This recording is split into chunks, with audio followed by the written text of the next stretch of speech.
Runkendel is a family of swordsmen that rules over more than half of the world. The swordsmen of this family are born with strong bodies, excellent talent, and rule the world with their overwhelming strength. To fight at the peak of one's abilities is the first quality of a member of a great family. The second quality is overcoming. Overcoming oneself, one's fears and dangers must accompany a true swordsman. Luxury, the enjoyment of one's power. This is the third of the qualities that describe the lands where force rules, where the strong devour the weak.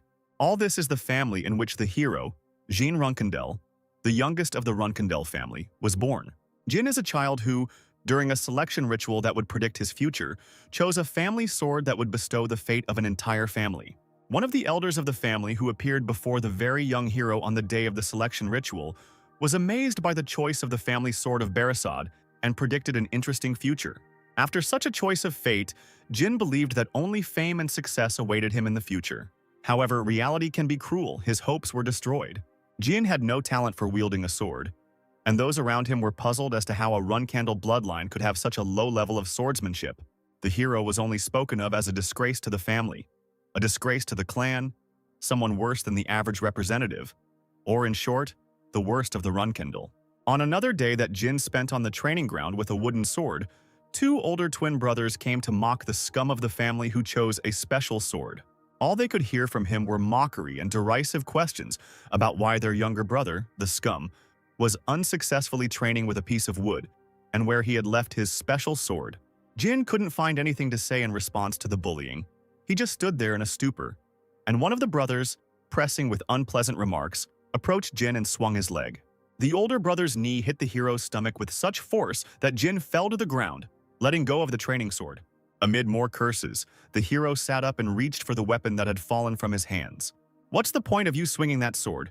You won't succeed anyway."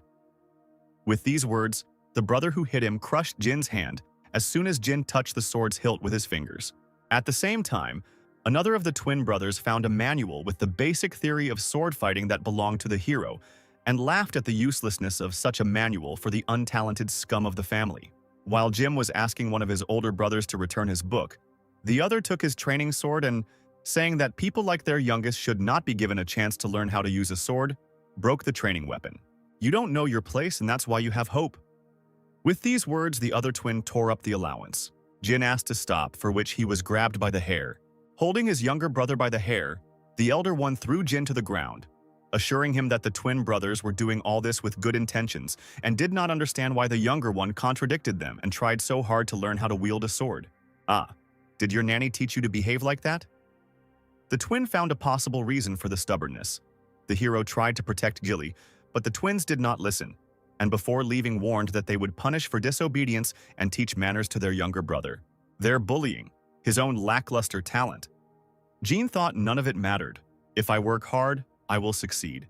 If I keep trying, one day my family will acknowledge me and I will become a full-fledged member of the Runkendel family." The hero truly believed in this. However, the youngest son was expelled from the family and thrown outside the gates of the family castle. "Your efforts are commendable, so we will not kill you." With these words, at the age of 25, Jin was expelled from his family, and he became a miserable non-entity, wandering without a goal. During that period, the hero met the master completely by chance. And then Jin learned that he too had a talent, but it was a talent that was forbidden in the Runkendel family, namely the art of magic. 3 years have passed since then, and Jin has been engrossed in research in his laboratory. Suddenly, the hero saw that some black shadow had approached him from behind and began to surround him. The darkness completely consumed him. Something from that darkness showed its presence, which scared Jin. Trying to understand who it was, the hero turned around and saw in front of him a huge, faceless figure in a hood, on whose hand he was standing. "I am Soldred," the figure introduced itself. "Master of all shadows. As the god of shadows, I intend to offer a pact," Soldred continued. "If you make a pact with me, you will be able to use Shadow Key and destroy any curse." The Shadow Master looked at Jin, saw a certain seal with chains, and spoke. "It seems that you have been storing up hatred from other people since childhood. So it turns out that you couldn't show your talent because of this primitive curse," Soldred realized. Jin couldn't believe it.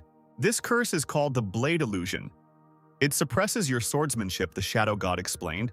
"For members of the Runkendel family, it must be truly terrifying." The Shadow Master snapped his fingers towards the seal, saying that this seal was probably the reason for the Shadow God's attraction to Jin. From this moment on, there will be no more curse that brings you pain. The seal and chains immediately broke. Now we need to make you an unprecedented magician, Jin Runkendel. I will be very pleased to watch you, said Soldred. The Shadow God immediately disappeared and left Jin alone. Realizing what had happened, the hero grabbed his sword and ran out of the house into the night. The first swing, the second, the third, everything was different. Everything was as Soldred said. As soon as I raised the sword again, I began to feel new things with each passing second. Jin was delighted. The sword, its weight is not felt at all. It feels like I'm just waving my hand. Here he is, once the weakest boy in the history of the Runkendel family. And if we add magic to this, Genie decided to try.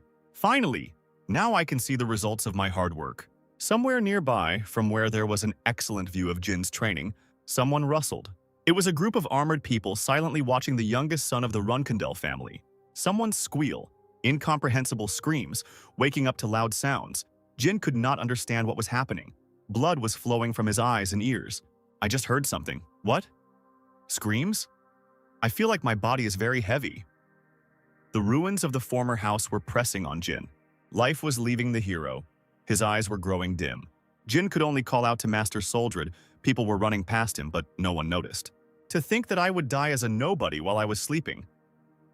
Maybe it's because I wasn't supposed to succeed, Jin wondered. The magic and power of Soldred that I finally got, I won't even have a chance to use it. If this was how it was supposed to be, then why did they even give me a chance? Jin saw children's hands in front of him.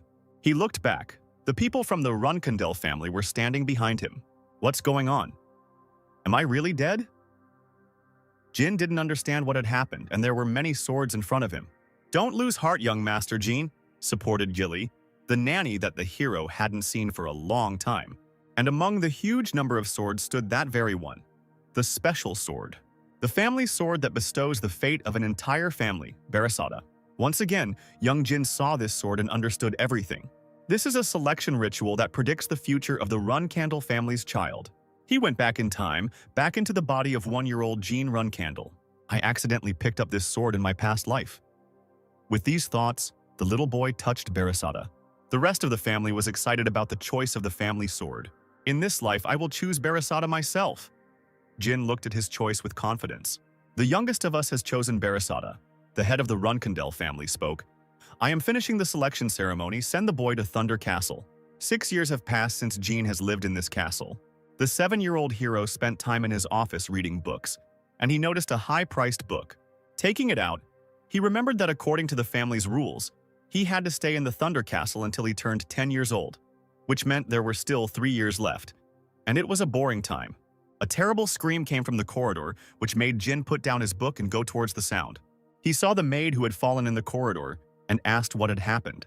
In the young master's room, the maid said in fear, there's a dead bird.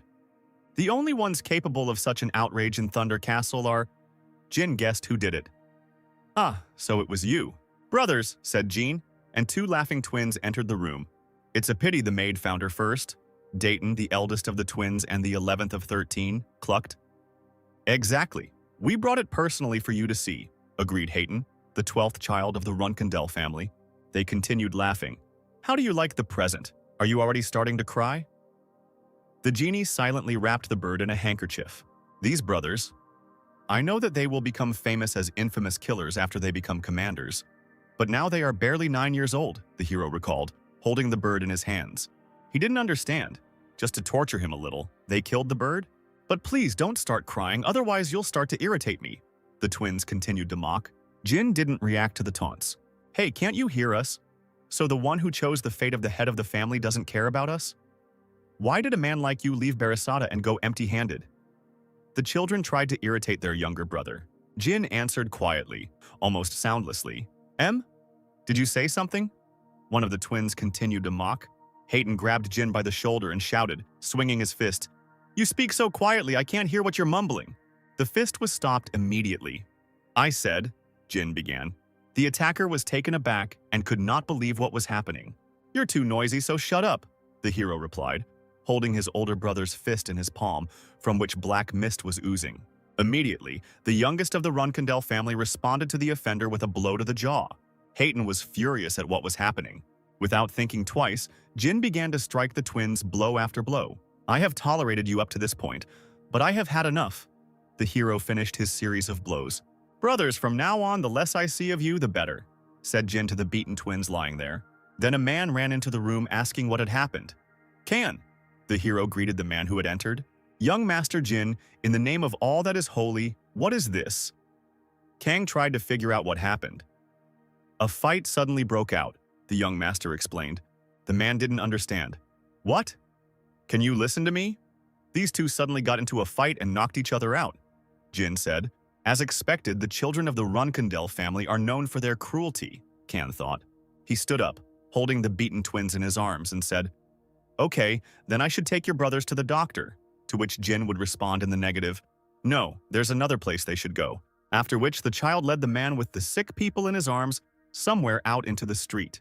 It was raining, there was mud and slush everywhere, but this did not stop the boy from digging something in the ground. It was a grave for the bird that the twins killed. It was at this grave, under a tree, that the beaten murderers were left during the rain. Young Master Jin, Kang said, do you want to leave them here like this? The storm will soon get worse. Brothers, the child began to answer, you need to learn to be responsible for your actions. As you say, young master, the man answered obediently. Kang looked at Jin and thought, that energy was definitely not an aura magic? If so, it was not just a fight between brothers. The head of the family should know about it. He saw the servant and demanded that he bring him a horse so that he could set off more quickly. Jin watched from the room as the man saddled the horse. As expected, the boy thought, he is going to report this to my father. Kan, our guardian knight, but he's also too attentive. He thought I had used magic, so he went to report it immediately. Kai is the proof of my contract with Soldred. Thanks to this power, I was able to understand that the contract is still in force. And as a bonus of our connection with him, I have immunity to curses. In this life, I managed to get rid of the illusion of the blade. The loser Jean Runkendel no longer exists. From this day on, my life will be radically different from the last. Now, the only thing left is to meet my father, Jin thought with a smile. Meanwhile, somewhere far away in the forest, Khan had just finished his report to the head of the family about what had happened, to which he thought, the youngest did this to his brothers. Kan, gather all the commanders. The head of the Runkendel family ordered, I need to meet with him. Sometime later, the people waiting in the forest finally got their chance. Chief, 7 Runkendel commanders and 200 knights have been assembled, one of them reported. Okay, replied the head of the family. We're going to Storm Castle. The Runkendel family detachment set out. As they walked, the 2 captains discussed the reason for their summoning. Depus, is there anything you don't know? Sister Luna also seems to have no idea. The 7th captain Runkendel Mary spoke up. Even though I easily defeated the mages, they are going to attack us next year, but I don't think we were gathered because of them, her interlocutor reasoned. They probably want to see the younger ones. Depus, the 4th captain of the family, realized. With the youngest? But why? Wasn't he the one who chose the family sword at the selection ceremony? But then Mary suddenly understood. So no one is against him becoming the head of the family? How can we know what father intends to do? Depus answered her. The girl walking in front turned around and asked not to talk. It was Luna Runkendel, or the 1st captain. So it really is important since the father is eager to see everything in person, thought Mary. It turns out that great hopes are placed on the younger one. While the leader was on his way to Thunder Castle, Gilnanny Gina was preparing the young master to receive guests. It turns out that the Lord will soon arrive in person. Does he wish to meet you, young master? Who knows? Jin replied, realizing that Khan had reported everything in detail. Kan is a very straightforward person, but it's unlikely that he would have said outright that I used magic, the hero thought while the nanny combed his hair. Of course, he will report everything exactly as he saw it. The youngest of the Runkendels used an unknown power that does not resemble either magic or aura. Father will personally come to see what it is. He wants to see if this power will be useful for the prosperity of the family, Jin concluded. 200 knights, 7 captains, and the leader arrived at Thunder Castle. Greetings, my lord. The castle servants greeted the arriving guests. The head of the Runkendel family asked for the Ton brothers to be brought. Hytona Daytona, he said to the twins. I heard you had a fight with Jean. Is it your fault? We didn't do anything wrong. Jin hit us first, the brothers lied. He did this using a power that is unknown. It wasn't an aura. It was more like magic, the twins continued to report. Magic is forbidden in our family. The Ton brothers smiled. That's right, father. If Jin used magic, then we must interrogate him before he covers up all his tracks. The captains, hearing this, were not particularly pleased with the twins. Wait, the Lord interrupted the twins. My children, keep this a secret. You can't survive here with just the truth. Hayton and Dayton drooped and fell silent as the chief demanded that Jean be called. The hero, having met the sad twins in the corridor, thought, My father is Shiron Runkendel. He is stronger and more cold-blooded than anyone I know. He is the most powerful being of this era, having reached the level of a demigod, the Genesis Knight. He used to be an ordinary human, but the price for having power like the gods is human emotions, a being who was left with only a blind obsession with family and its prosperity. I was much weaker than my father, so he simply didn't notice me, the former scum of the Runkendel family recalled. However, this time everything is different, Jin reasoned. The hero's gaze became confident. In this life, no one will dare to ignore me. The youngest son of the Runkendel family opened the doors to the hall for him. All family members turned their attention to the person who entered. Mary and Duncan also kept a close eye on the 7-year-old child. Greetings, Chief. Jin dropped to one knee and greeted Shiron Runkendel. Why do you call me Chief and not your father? The man asked the child. Brothers, sisters, and guards, Jin began to answer. More than 100 members of our family are gathered here. That's why I decided that head would be more correct here, and addressed you in this way. Jin's answer surprised his older sister Luna. That's a satisfactory answer, said the chief. But I'm here for another reason today, so call me father. Now I will ask the same question as I did to your brothers. Are they to blame for the quarrel that broke out between you? It's revenge, replied Jin. If you're from the Runkendel family, when someone does something to you, it's your duty to repay the debt. Whether it was a help or an insult, Mary's elder sister was extremely pleased with this answer. Get out, everyone except the youngest, said the chief. The knights were dumbfounded and began to whisper, doubting whether the younger one would pass the Lord's test. One of the captains urged the frozen knights on.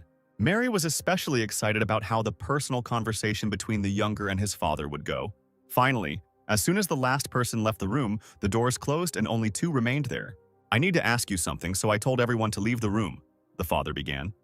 The Tona brothers said that you have some special power.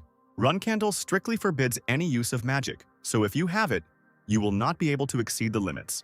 What is this power? Shiron Runkendel asked bluntly. If this is magic, you won't get off that easy. Jin just smiled and began to think. Since father already knows about this power from the story of the Knight Khan, he won't miss the opportunity to learn more because slightly noticeable black smoke began to appear from the hero's hand. This is the power of Soldred, the god of shadows. Jin summed up what he had analyzed earlier. I don't know where this power comes from, but it's not magic or aura. The youngest child of the Runkendel family answered the head's question. Thick smoke was already coming from his hand. He asked his father, But then what is this? A large, black, moving fire-like object with a white core formed in Jin's palm. Having demonstrated his ability, the child spoke, If you don't mind, father, what would you call this power? The head of the house immediately recognized what kind of power it was. She represented the soul of the sword that the 1-year-old child chose at the selection, the soul of Berisada. So this child is truly destined to become the head of the house, thought Shiron Runkendel. Jin noticed that his father had not said anything. Father? He called out to him. Well, this is the power of Soldred, the god of shadows, the father answered his son. God of shadows? Jin tried to find out something new about who gave him this power. Soldred made a pact with the first head of the Runkendel house, Lord Tamar. And since then, this god has become the patron of our family. But after Lord Tamar's death, Soldred no longer appeared before the members of Runkendel. I don't know why, but it seems he came back to watch us through you, the head of the family explained. Jin, after listening to his father's story, decided to ask him a question. God Soldred, is he stronger than you? Shiron Runkendel thought, fighting with God.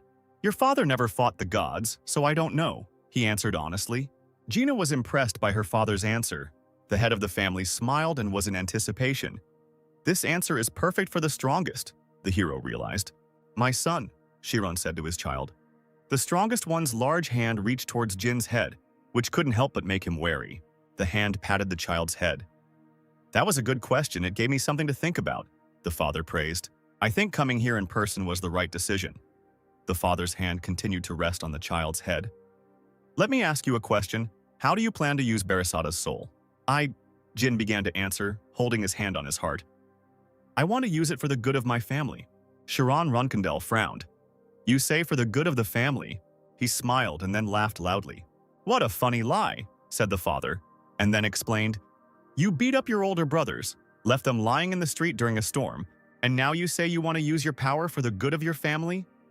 Answer honestly to your father." The hero realized that he had failed to fool his father. "This power?" Jin spoke seriously. "I want to use it to my advantage." Chief Runkindel frowned and then said, "Okay, I like it." The child was extremely surprised by such an answer from his father. "From now on, you will be under my supervision," Shiron said to his son at last and left. Jin exhaled happily. He did it. "It was enough to use this power as I wished," the hero reasoned. "But now my father will be watching me. I didn't expect everything to go so well. Now my new life will definitely be radically different from the past." Jin was happy. He left the castle to see off today's guests, and then the older sister handed him a box. "Sister Mary, what is this?" "A special gift I have prepared just for you." Mary handed the heavy box to Jilly. "Cook this and eat it. Quickly become strong, okay?" the elder sister ordered. She returned back to Deepus, who was waiting for her. Jin couldn't understand why his older sister gave this gift to him. When everyone finally left, the hero and his nanny opened the box that Mary had given them. Its contents shocked them. Inside lay a huge heart, emitting fire. It was the heart of a phoenix. To give this to a 7-year-old? She's crazy. Jean was delighted. His older sister, Mary Runkindel, the 7th captain and 6th rank knight, is known as Storm Mary. However, she has a lesser-known nickname, the Mad Woman of the Southlands. It was obvious why such a madly warlike sister would give me such a valuable thing. Grow faster to fight me, Jin thought. If I eat this at an early age, I will increase my resistance to fire, and of course, accelerate my growth. The hero was preparing for dinner. Here, he thought, but the heart of a phoenix is required by experienced magicians to safely summon phoenixes. Maybe in this life I too will be able to summon a phoenix. Jilly, bringing food, distracted her young master from his thoughts, and she said, "Lady Mary gave you a wonderful gift before she left. Please eat it while it's still warm." "But before that," said Jin, "Brothers, if you have business with me, then tell me why you came." The twins looked at the plate with the prepared heart and drooled. "Not at all. Isn't that too much food for you alone?" said Dayton. "That's right. Jilly was running around with such a huge pot the other day," Hyten chimed in. "Do you want to eat this soup so badly?" The Tan brothers nodded in unison. "Then fulfill one request of mine," Jin smiled. "Wait, why are we even doing this?" "Exactly. There's nothing here, so what does he want?" The Tan brothers swore, but continued digging somewhere deep underground. "What if someone finds out we're digging here? Why should we care? If anyone gets into trouble, it'll be the little ones." While the twins were fulfilling Jin's request and dreaming of phoenix heart soup, somewhere below them the ceiling of some room was shaking. In the center of this very room stood a huge transparent vessel with a man and liquid inside. The man was surrounded by a black fog. His eyes were closed, and there were barely noticeable scales on his face. Meanwhile, at Thunder Castle, the maid was surprised by the twins' return. "Welcome, big brothers. You're back sooner than I expected." "Shut up, just like you asked. Give us some soup," the dirty and tired Tan brothers scolded. "Here, I left you some." Jin pointed towards the table. The brothers were happy about this. But on the table, in an empty plate, there were only 2 spoons filled with soup. Hayden and Dayton couldn't believe it. They got angry and started arguing, to which the younger brother calmly replied that he didn't specify exactly how much soup he would leave. "The promise is fulfilled, bon appetit, big brothers." Jean left the twins alone in the dining room. The hero took the bag and left the castle and went outside, heading to the place where the twins had been digging earlier.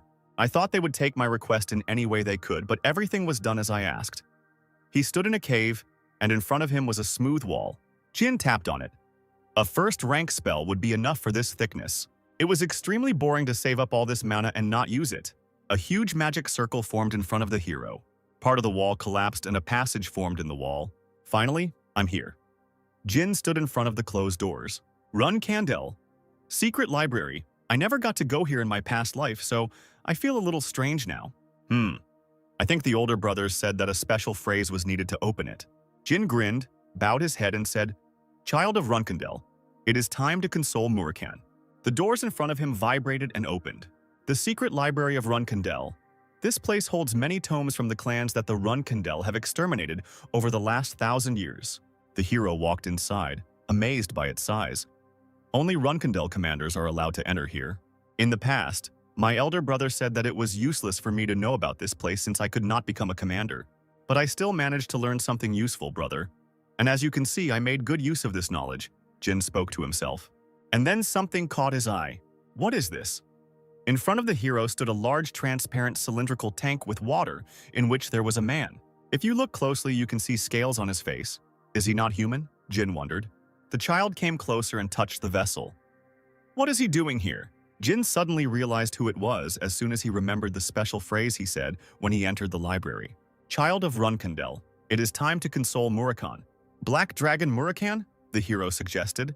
I heard that he lost to the first head of the house, and I fell into a deep sleep just to think that it was all true.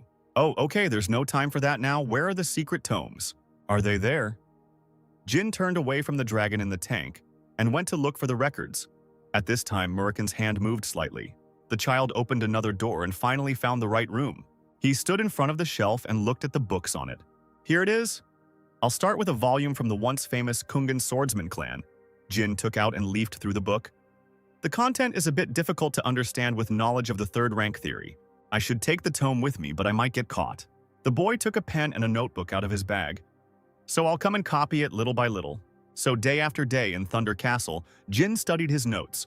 And in the library, he continued to rewrite another book. One such day, when the hero was copying a tome in the family's secret library, he heard someone's footsteps and became alarmed. The boy opened the door slightly and looking through the crack, tried to understand who it could be. It can't be. No one would come to the library of Thunder Castle now. Hey, who are you?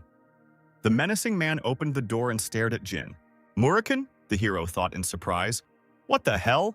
In his past life, nothing was said about him being able to wake up. Calm down. Murakan is the guardian dragon of our family. Jin tried to calm down. So if I am polite and pretend to be an ordinary child, maybe he won't do anything to me. As a child of Runkandel, I greet the guardian of our family, the boy said timidly. The dragon went berserk and screamed, The guardian? The guardian? Did you just call me a pathetic guardian? Murakan yelled at the child. Why do you ignorant bastards treat me like some kind of guardian?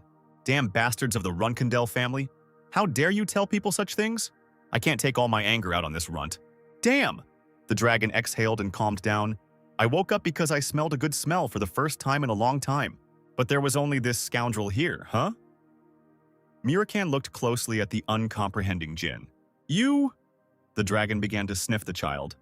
Why do you smell of his spiritual energy? I may have slept for 1,000 years, but I still remember that smell very well.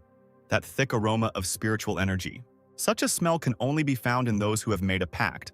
Like Tamar did in his time, the hero suddenly realized that the reason why Murakan woke up was his spiritual energy, and the dragon kept trying to figure out where this good smell was coming from. Why don't I check something? Jin smiled. Sir Murakan. Oh, right, you know something, right? The dragon rejoiced. Perhaps you are talking about this, the child answered. In his hands was a black ball of energy. My father said that this is the power of the god of shadows, Lord Soldred. Murakan couldn't believe it. He fell to his knees and started crying. The treaty promised 1,000 years ago turned out to be with this little brat? There was silence in the room. Hey man, the devastated Murakan suddenly spoke. I made a promise to Soldred, and the person I'm supposed to help according to it seems to be you.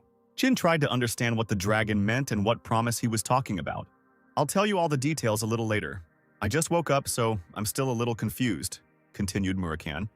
Besides, it will be difficult for a child your age to understand everything. So, I must formally introduce myself to the man Soldred has chosen. I am Murakan, Soldred's confidant. Darkness began to surround the dragon. Murakan's hand turned from human to dragons. His friend, the head also began to change. A dragon tail and wings appeared, and the last descendant of the primordial shadows. Following my 1,000-year promise, from today onwards, I will be by your side. A giant black dragon stood in front of Jin. The child was shocked and could not believe that he would help him. State your name, man chosen by Soldred, said Murakan, and brought his dragon claw closer to him. Gin Runkandel, the hero introduced himself, hitting his claw with his fist, and continued. The 13th and youngest child of the Runkandel family. Murakan Peak is the name given to the mountain on which the Thunder Castle is located. Who is the Black Dragon Murakan? A powerful creature that ruled these lands for a long time. However, 1,000 years ago, the dragon fell at the hands of the first head of the Runkandel family. Tamar, they say, having abandoned his lands, Murakan fell into a deep sleep. He was not our enemy, on the contrary. Murakan is the guardian and good friend of the first head of the family. Jin thought after some time, leaving the castle. A man who makes a pact with God is accompanied by a guardian dragon. But nothing was known about Soldred's guardian dragon until now. Now it's clear why no one knew about Murakan. Murakan, I'm back. Jin entered the library and greeted the guardian dragon in human form. From now on, I'll be with Murakan, so I should get to know him better right away, the hero thought, handing over the box of food to the joyful dragon. After waking up, Murakan didn't leave the library for several weeks. Why did I fight Tamar? It was 1,000 years ago. Do you think I still remember? With his mouth full and lying on the floor, the dragon waved off the boy's questions. More importantly, is that all the strawberry pies you have? You're talking about pies again, Jin sighed, and realized that Murakan was crazy about strawberry pies. By the way, what do you do every time you come here? Copies? I copy books to take with me. If I take the originals of the volumes, my visits to the library may be found out. Wow, do you even understand what they're talking about? Jin shook his head. About 30%? I'm not sure I can understand more than that. Don't be upset. You're doing great for your age. Other kids wouldn't even try, Murakan tried to console. Others, yes, but in Runkendel it is an average level, the boy said seriously. There are 12 more children in the family, in addition to the father, mother, and elders. If I want to surpass them, I have to work much harder. How much do you think the first head of the family would understand, Murakan, after reading this book? If you compare me to the strongest known being in history, what level do I stand in comparison to him? Temarum, the dragon thought, and then answered. At your age, he could not understand a single sentence from this book. But the theory is very different from the actual battle. He fought well even without reading it. Murakan shook himself and stood up. Like Tamar, you also have talent, but not as outstanding. These words were a blow to Jin. So, I'll never be as strong as the first chapter? Murakan did not answer for a long time. You made a pact with Soldred, just like Tamar. And you have enough brains to read such books. You're still a kid, so train hard and just be patient. The dragon patted the boy on the head. If you follow my advice, you will become as strong as Tamar, perhaps even surpass him. Do you think so? Murakan answered confidently. Of course, boy. Do you know what Soldred's nickname is? Limitless. Soldred has limitless power. And since this is so, then you, as the chosen one, have the same potential. What are you so upset about? I'll teach you a new skill to make you feel better. The dragon patted Jin on the back encouragingly. Release of the spirit, Murakan said with a grin. The hero, trying to clarify, asked again. This skill must be possessed by all who use soul energy. It is the basis of everything connected with its application. But keep in mind, it is extremely dangerous if used without preparation. So take your time and study this skill thoroughly. Okay, I get it. What do I need to do? First, master the mana release. Mana release? Why? Jin remembered doing this hundreds of times in his past life. Murakan replied while pointing with his fingers. Spirit release involves mana emission and mana transmission, so you need to master these skills to the proper level. You will study them for, say, 2 or 3 years, the hero frowned. Too long a period. The dragon spread his arms and said, I can't teach you anything worthwhile if you don't know the basics, can I? Oh, and take note that the next step is transferring mana. While he was speaking, Jin had already released his mana and showed it to Murakana. Here, now I can study it? The shocked guardian dragon couldn't understand how the boy could release mana. Just don't tell me that you also have a mastery of mana transmission? Jin immediately demonstrated his mastery. Damn it, only geniuses can do this. You really are very talented. Okay, I'll show you what soul release looks like, the hero rejoiced. The talent of the shadow spirit, Murakan began the demonstration, is ultimately drawn from the shadows. Every shadow in this world is born by the will of Soldred, so he owns all the shadows. And you are the only chosen one of Soldred. The shadows began to move from all sides. They began to move quickly throughout the room. So you too can become the master of all shadows. How do you like it, boy? It's a release of the spirit. Jin was delighted with the skill the dragon showed. Meanwhile, somewhere in the mountains, among the dense forest, Miss Luna, the area has been cleared.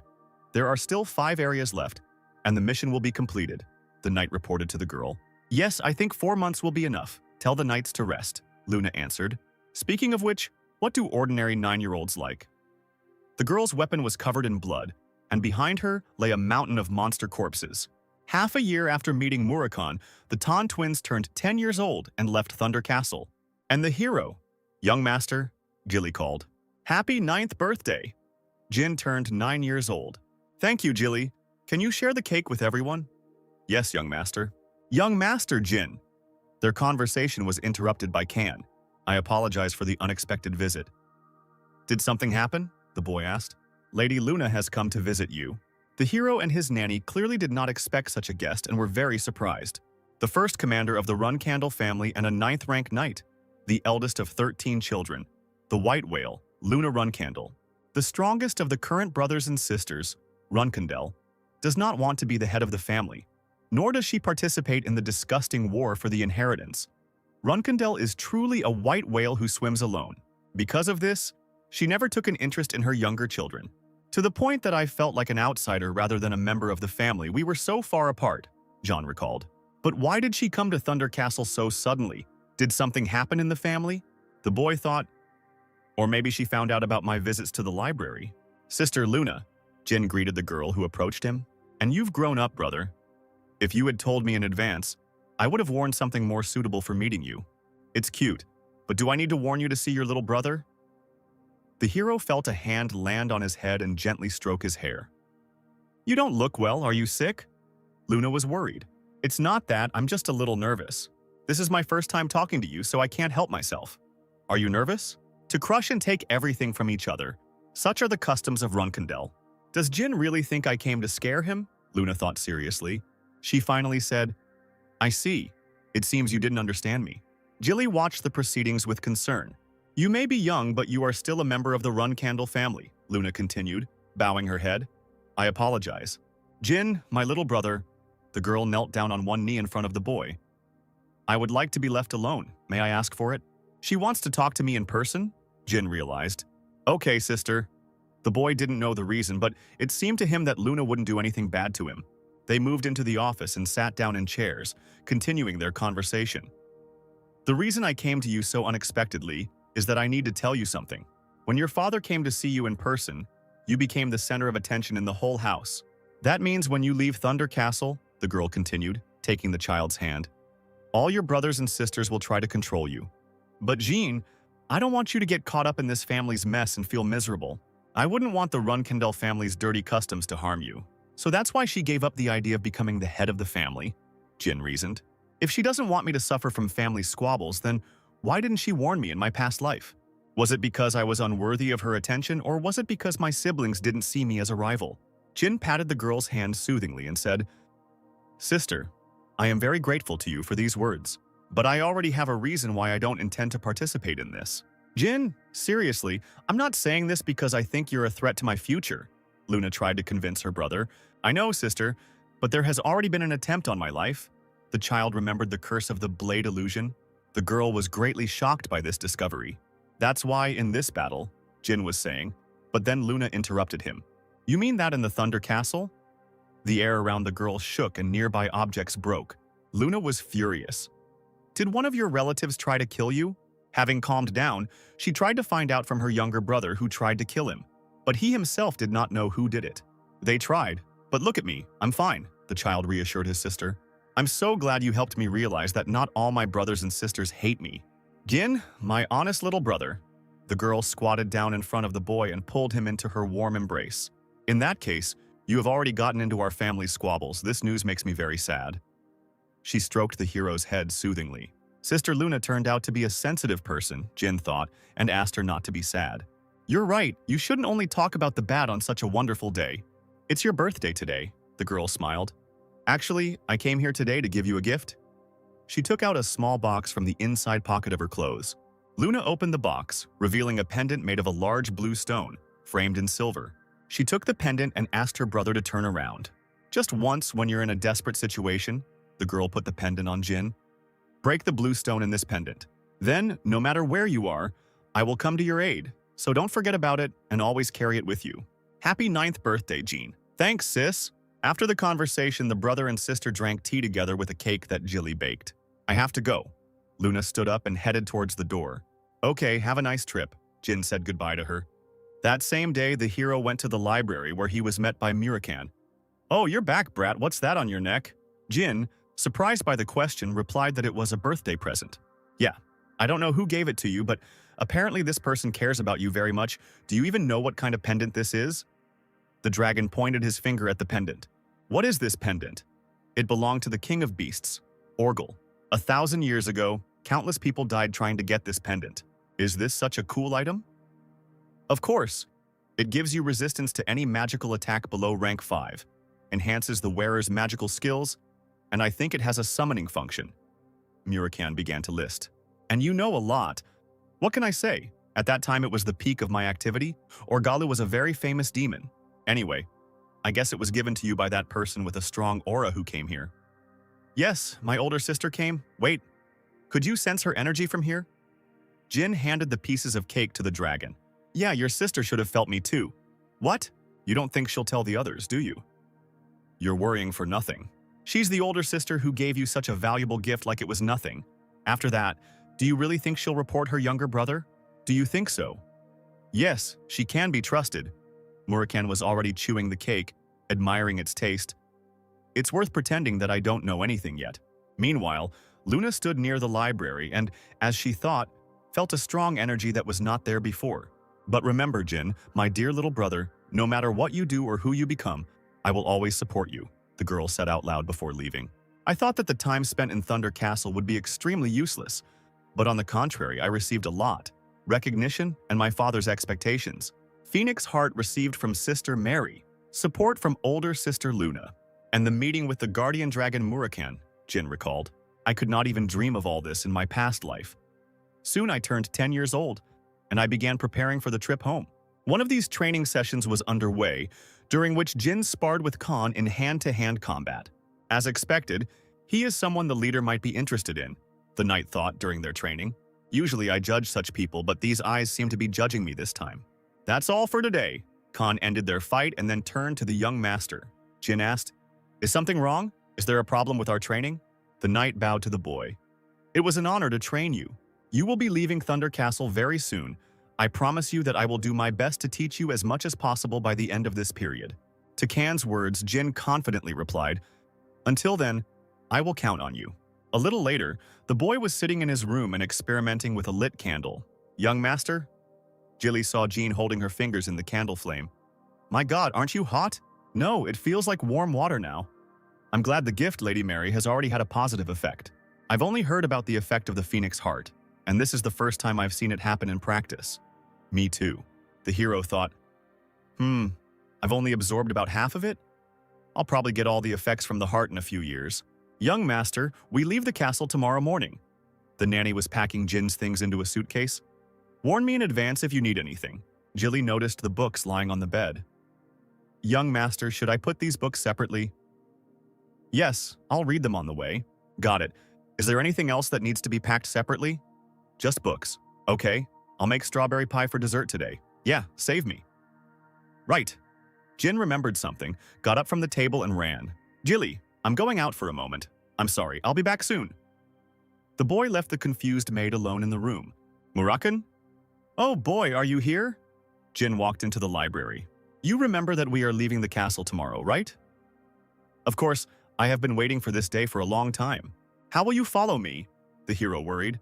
Don't worry about such trifles, kid. I am the legendary Shadow Dragon. No matter how weak I am, it's easy for me. I'll make sure to follow you carefully so that I can't be seen. Are you weak? And you're telling me such an important thing only now? Come on, I've been sleeping for the last 1,000 years. Do you think I'll be in perfect shape after this? Jin couldn't help but ask if he could regain his former strength, to which Murakami responded positively. Of course, I will become stronger with you because I am your guardian dragon after all. So hurry up and become a powerful mage swordsman like Tamar. You said that Runkendel was originally a family of mage swordsmen, right? Jin remembered how Soldred told him about this in his past life. Originally, the Runkendel family only had magical swordsmen, and the first head was the strongest of them. But almost no one knows this now, the hero thought. The reason why the current Runkendel rejected magic and began to study only swordsmanship was because of the humiliating pact made 1,000 years ago, Murakami began to explain. People still call me the guardian of the family, but I'm sure they would be very embarrassed if I appeared in front of them. If this had happened 1,000 years ago, everyone would have run as fast as they could, horrified by the fact that you were next to the most respected creature in the world. The guardian dragon was proud. Jin hesitated. Do you think Runkendel would really do that? Doubt it? In any case, I'll hide well, so don't worry. Okay. What do we do with this? Jin pointed to the broken, empty vessel where the dragon once slept. We'll be exposed if someone comes and this thing turns out to be empty. I'll use dragon magic to create a copy of myself. What if they realize he's a fake? Mirakan got angry. Hey, I'm a shadow dragon, you know. Creating a copy of myself is so easy that I can do it with my eyes closed, so don't worry. But, as I said, I still haven't recovered all my strength, so it will be difficult to maintain it for a long time. I will continue in the same spirit until you grow up, the dragon said confidently. Okay, thanks for your concern, the boy smiled. I wish you would respect me more after this. Actually, I brought something special today. What is it? A pie made from the first batch of strawberries this year, and some wine I stole when Jilly wasn't looking. Jean pulled a bottle of wine and a box of pie from his bag. Moroccan was happy. Just don't make a bad copy when you're drunk. Who do you take me for, you charming little rascal? This is a reward for raising you. Maybe you can introduce me to your nanny? The day of departure home has already come, young master. When you return home, don't expect quiet days, of course. You trained hard when you were here. But there will be more work there, and it will be more difficult for you. Don't worry, Jin reassured. I'll work hard when I get home. Young Master Jin, Knights Jerome and Holtz at your service. 2 men appeared before the hero. Until you reach the sword garden, we will accompany you. Yes, please. And so the boy, accompanied by his nanny and 2 knights, set out on their journey. 1790, October 30th, Jean finally left Storm Castle, and he headed in a carriage to the main abode of Run Candle, the Garden of Swords. Oh my God, snow, Jilly broke the silence. I think it's going to get worse. We'll have to wait it out in the next snowstorm. We can't get through the teleportation gate in this weather. Okay. Suddenly, the carriage stopped abruptly, causing Jean and Jilly to lose their balance. Young master, the knights accompanying them shouted outside. Ambush! Stay inside the carriage! Everything is fine, young master, don't worry, the nanny reassured. Jerome and Holtz are 7th-rank knights, and I am also next to you. There are 20 warriors and mages, maybe some archers. I don't think there's anyone higher than rank 7, except for Jerome and Schultz. The child interrupted his nanny sharply and shouted to her, Gilly, we need to get out of the carriage immediately. What? The Run Candle guards would never just leave a child of a family without protection. At least one of the 2 must be with me. Jilly immediately understood what her young master meant. It turns out that they are either fake escorts or traitors. There may be some kind of device installed in the carriage. We need to escape, Jilly. All right, young master. From now on, as a servant of the Runkendel family, I will protect you. The nanny revealed her hidden weapon, claws reminiscent of a bear's claws. Please understand me if I am a little rough with you. Jilly grabbed the boy, climbed out of the carriage with him in her arms, and ran ahead through the winter forest, saying that she must be punished for this incident upon arrival at the family estate. Gilly, now is not the time to worry about this. Jean stopped her and directed her. Let's go to those 2 knights. We need to check if the attackers could be our allies. If I were their target, then as soon as we ran out of the carriage, they would have tried to kill us, but it was suspiciously quiet around, the boy analyzed. Meanwhile, a little further away from them, a one-eyed man commanded, Find Jean Runkendel. Group 3 cover the left flank. The boy, seeing this, was convinced that he was right, while Jilly noticed the identification marks of the people. The crest with the leaf belonged to the Yuta family, a clan of mages from Middle, and the pattern with the black beast belonged to the mercenaries of the Black King. One of the magicians who was standing on the hill, noticing the girl with the child, shouted, Over there, I see Gilly Macrolan. I confirm, Jean Runkendel is alive. A picture appeared before the hero. Schultz and Jerome were surrounded on all sides. One of these people immediately ran to the young master Runkendel and introduced himself. I am Mercayo, vice captain of the 3rd squad of the Black King's mercenaries. At the request of your family, we will protect you. You bastards, how dare you touch the young master, he said to the fake escort knights. Jin thought, this wasn't a betrayal, but rather they weren't the real escorts to begin with. If they were actually 7th-rank knights, it wouldn't be difficult to deal with these yin squads. Who are you? State your purpose and intentions. Jilly tried to find out more information. Jerome shouted back, Do you really think we're going to tell Runkendel's dog everything? What should I do, young master? Kill one? Then cut off the other's hands and bring them to me, Jin ordered. His nanny immediately began to carry out her master's order, and one knight was quickly beheaded. The other one, without even having time to fight back, was deprived of his arms. It seems that your masters have underestimated us too much, the hero said. To become a servant of the Runkendel family, you need to be at least a 7th-rank martial artist. To kill Runkendel's child, it would be worth sending at least 3 or 4 knights of the 8th rank. "Don't make me laugh," shouted the still-living fake knight. "This is just a warning. The era of Runkandel will soon end. Actually, I strive for this too," the hero answered calmly, which greatly surprised those standing nearby. "Instead of the era of Runkandel's rule, I want the era of Jin Runkandel's power to come." This infuriated Schultz, who shouted, "Glory to the great Zippels!" The Zippels, a clan of mages who rule the rest of the world, the boy recalled. The opposite of the Runkandel family, while some strive to reach the peak of swordsmanship, this family aims to master magic. 1,000 years ago, when the first head of House Runkandel died, the Zippels forced Runkandel into a humiliating pact that forbade its members from using magic, which is the reason for the suppression of magical abilities in our family. "It was curious to know who could dare to commit such a daring act," said Jean, a follower of the Zippel family. "Jilly, throw him somewhere nearby, there's no point in interrogating him." While the knight was still blaming the hero, he was once again lost in thought. Of course, even for the Zippels, Runkandel are sworn enemies, even though they constantly terrorize Runkandel. But today's incident is different from their usual antics, more like an attack by independent extremists. "Something's wrong here," the boy said. "It doesn't matter how clever your disguise is. It's extremely difficult to fool a 7th-rank martial artist. Could it be that guy's interference?" The familiar image of a fat man wearing glasses popped into his mind. Jin turned around and addressed the one-eyed man. "You are Mercayo, vice captain of the Black King's mercenaries, aren't you?" "Yes, sir. Thanks to your distraction, we were able to escape once we reached our estate. I will report your exploits.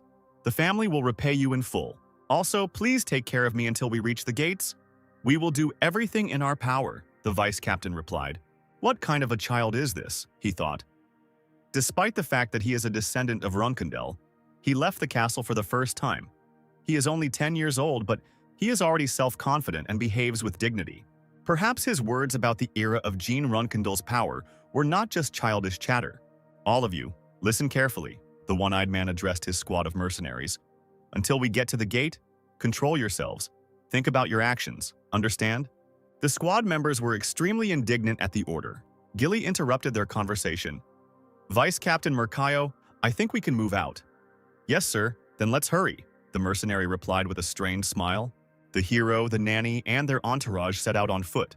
"Is it okay that we just abandon those imposters there?" "They will be found alive or dead, but they will serve as a good example for their comrades.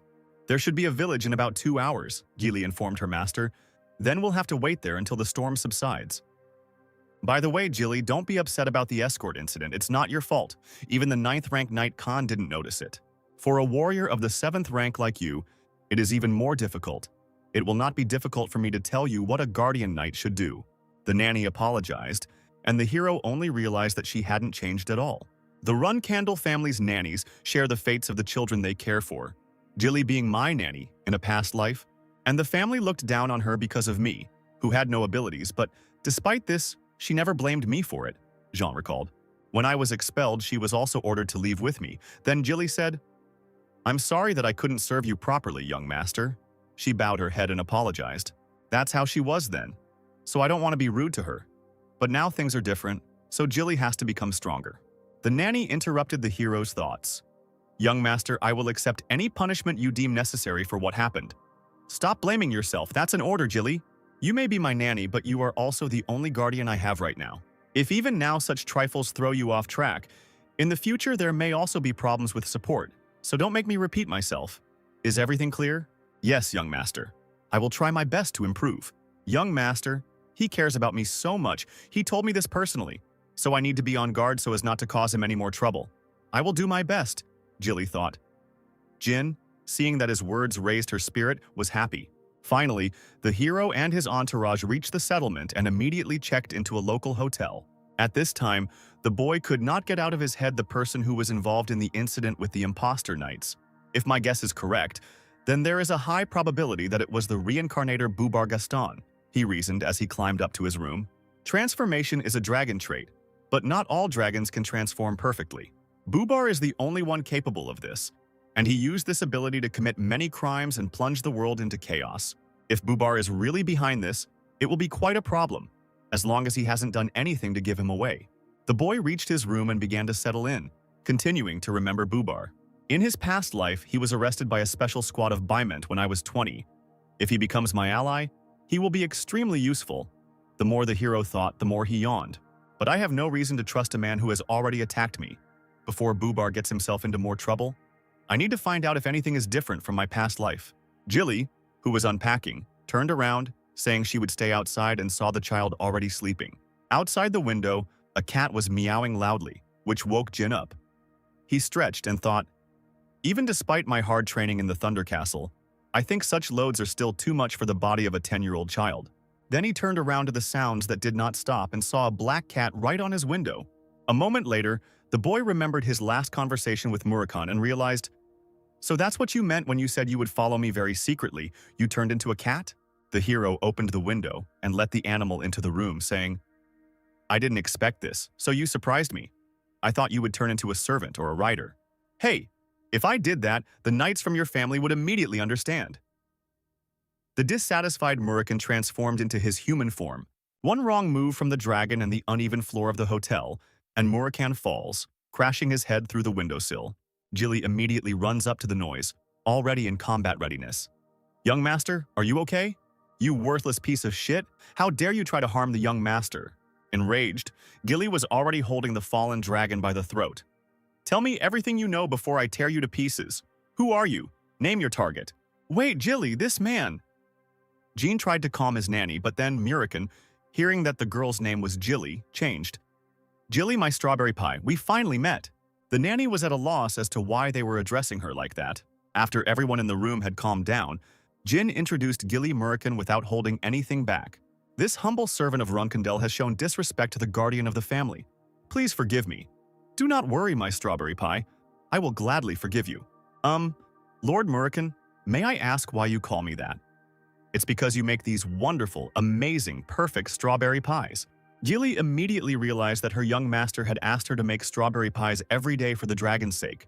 Jin asked his nanny to sit down and calmly explained that he had made a deal with Soldred, that he was studying magic, and also about the guardian dragon. Jilly said happily, I'm incredibly happy to be your nanny. In any case, now you are an accomplice to this story. The family must not know that Murakami has awakened, and we are connected to him. Yes, young master, I will be careful. You don't need to be so nervous, strawberry shortcake. I will be by this rascal's side. Thank you for your concern, Lord Murakami. Wait! Gilly remembered why she ran into the boy's room. That loud sound in your room, was it because Lord Murakami transformed into a human? Well, that's... The dragon was embarrassed to answer. Because I tripped. The next day, a group of mercenaries escorted a child with a cat on his shoulder and a nanny to Mittel to the teleportation gate. Gilly thanked them. Thank you for everything, mercenaries of the Black King. The Runkendel family will soon pay you for your work. Thank you. It was a good experience for us, and we can't wait to see what the future holds for the young Runkendel you serve. By the way, Jilly Macrelin, I have a question. Yes? Why would someone with your extraordinary abilities leave the Macrelin family to become a nanny for another family's child? There is no reason worth mentioning, the girl answered briefly. I understand. Please forgive my rudeness. The group of mercenaries said goodbye to Jin and his nanny. A child, a girl, and a cat entered the teleportation gate building, where they were greeted and asked for identification. Gilly showed the Runkendel family crest and said that they needed to go to Callan, the Highfest Union. The employee asked to follow him to the teleportation site. If you wait here for 2 hours, you will be transported to the desired location in an instant. Have a good trip. He left the group of people in a large deserted room and said goodbye. Jean and Jilly sat down on the sofa, after which the girl spoke. I am very worried about you, young master, if they find out about Murakami or anything else.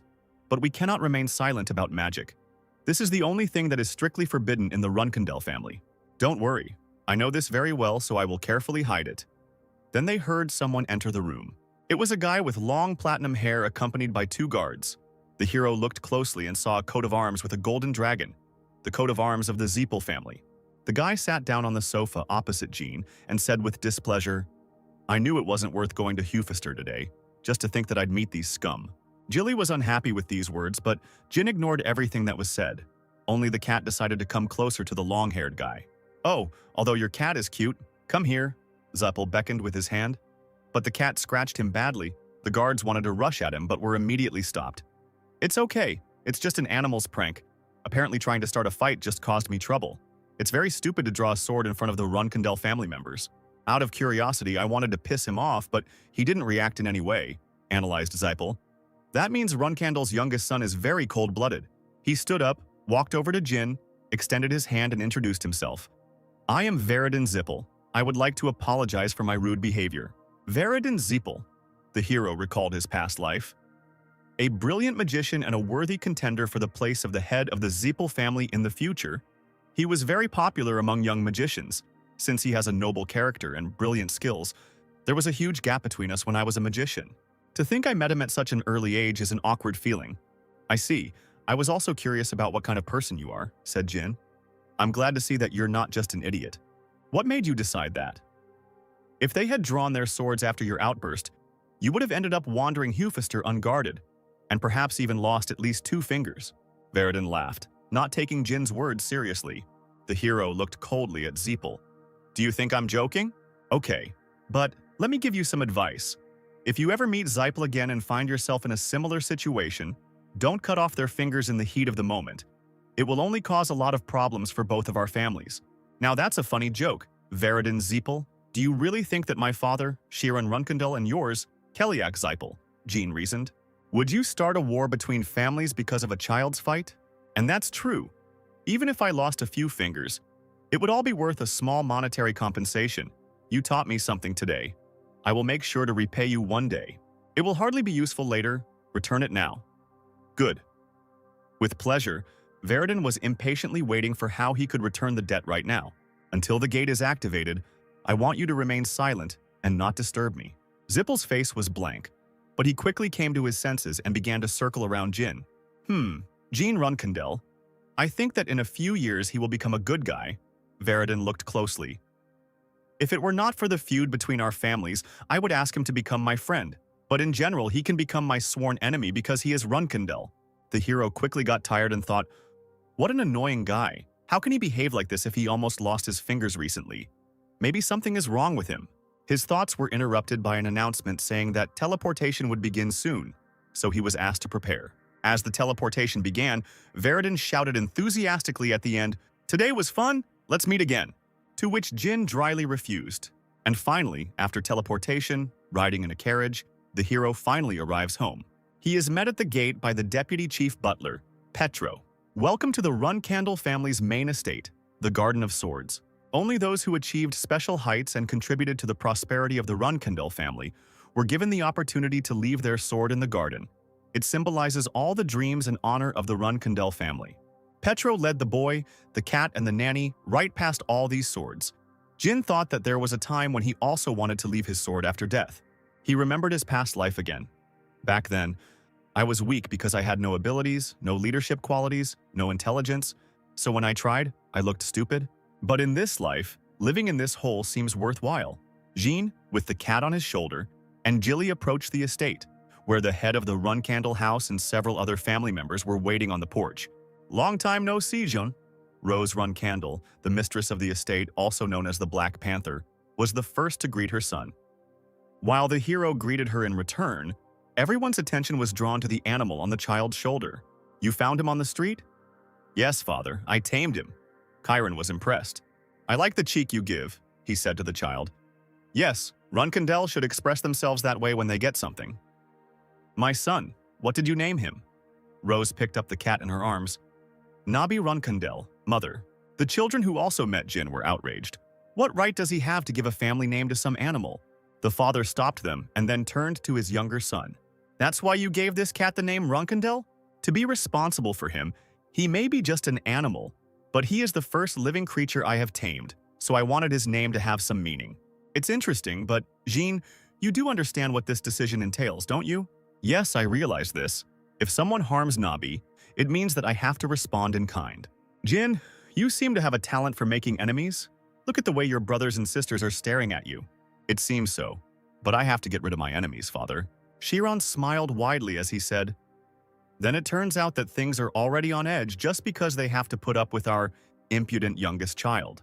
4 years later, it was early summer 1794, Jean was already 14, a knight of the second rank, a new cadet. Low-ranked knight cadet instructor Garen Altamiro finished Jin's training on the training grounds.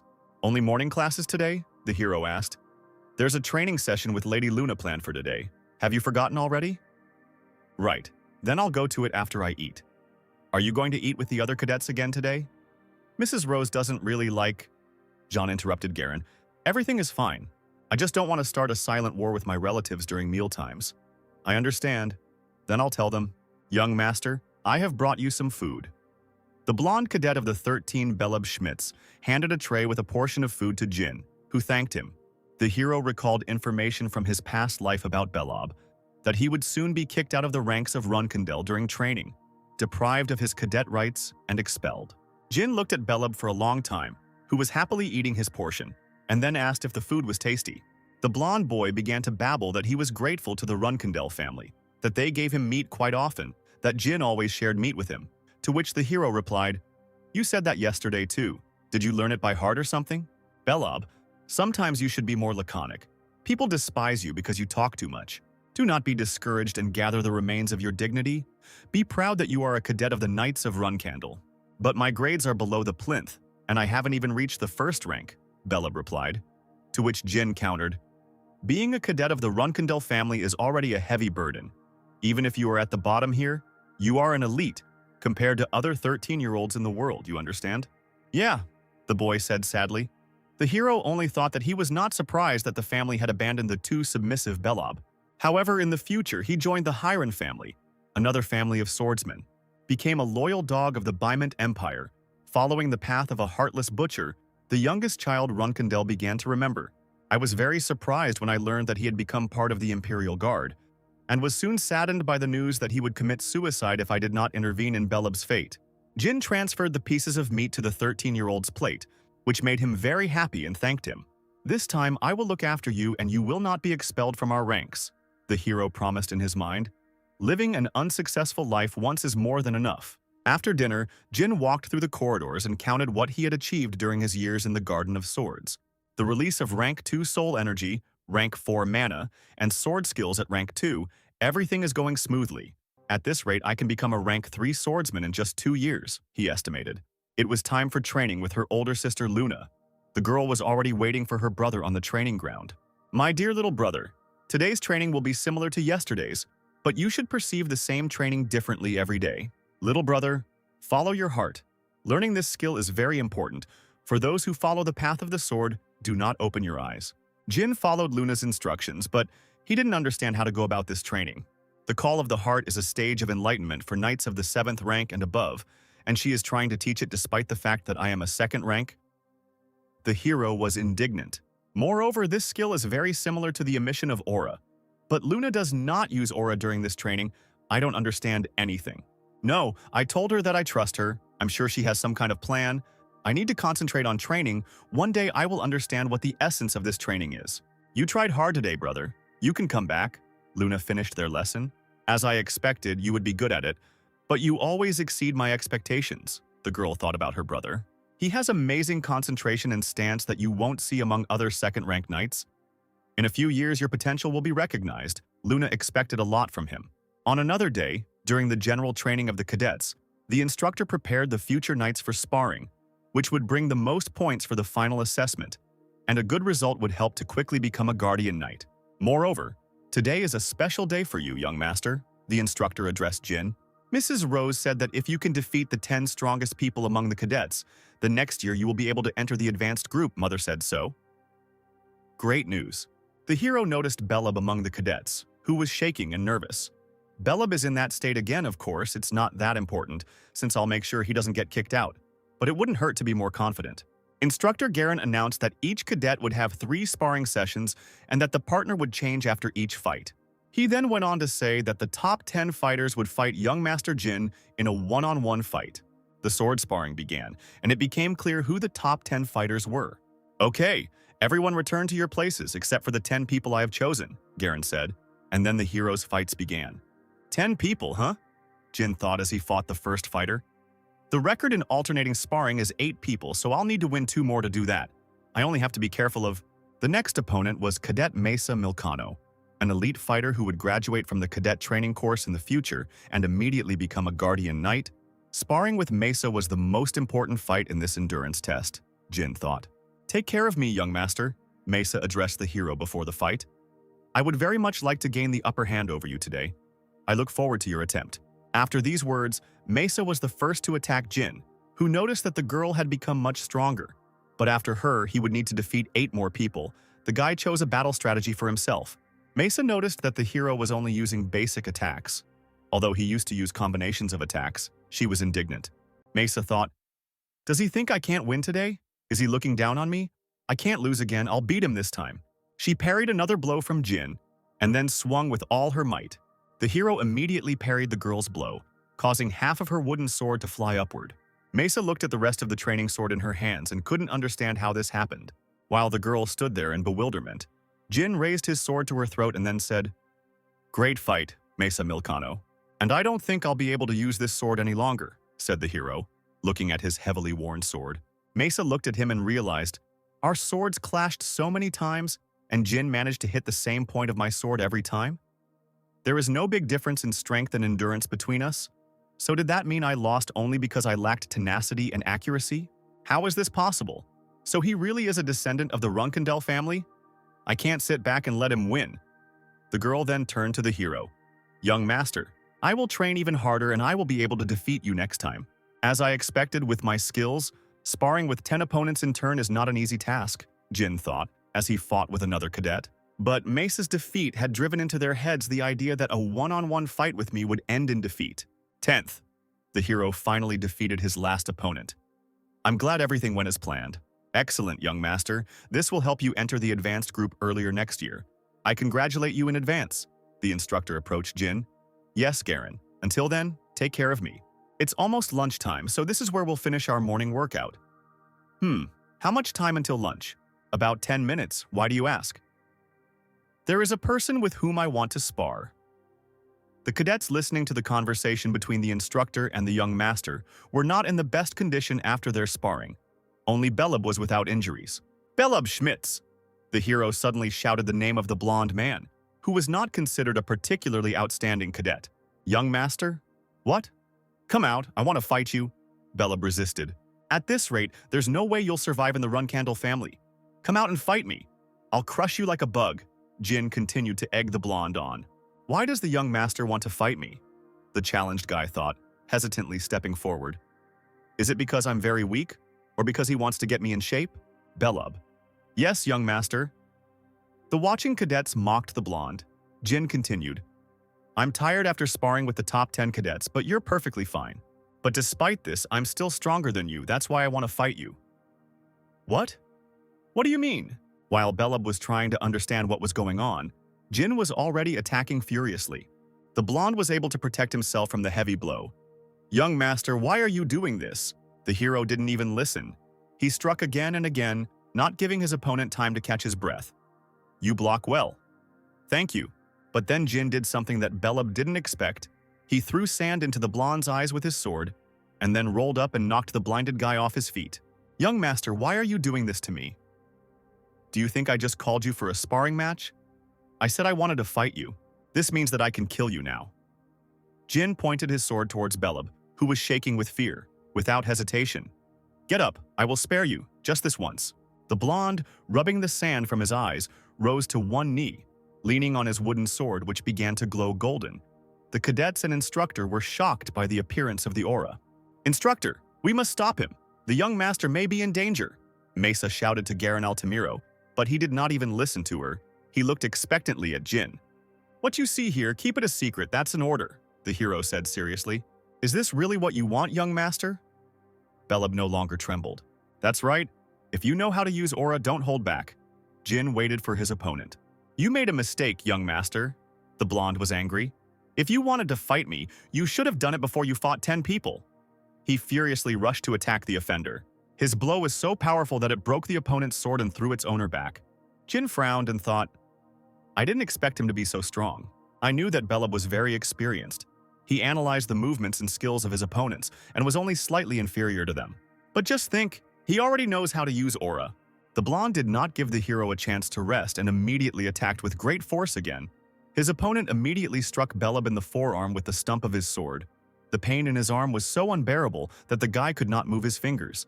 As soon as the blonde was distracted by his hand, Jin threw away what was left of the sword and grabbed his opponent's neck with his hand, thus performing a chokehold. Holding it like that for a while, the hero released the suffocating opponent. "Why did you stop? I thought you wanted to fight for real. You should have seen it through to the end." Belub cleared his throat and asked Jin questions while on all fours.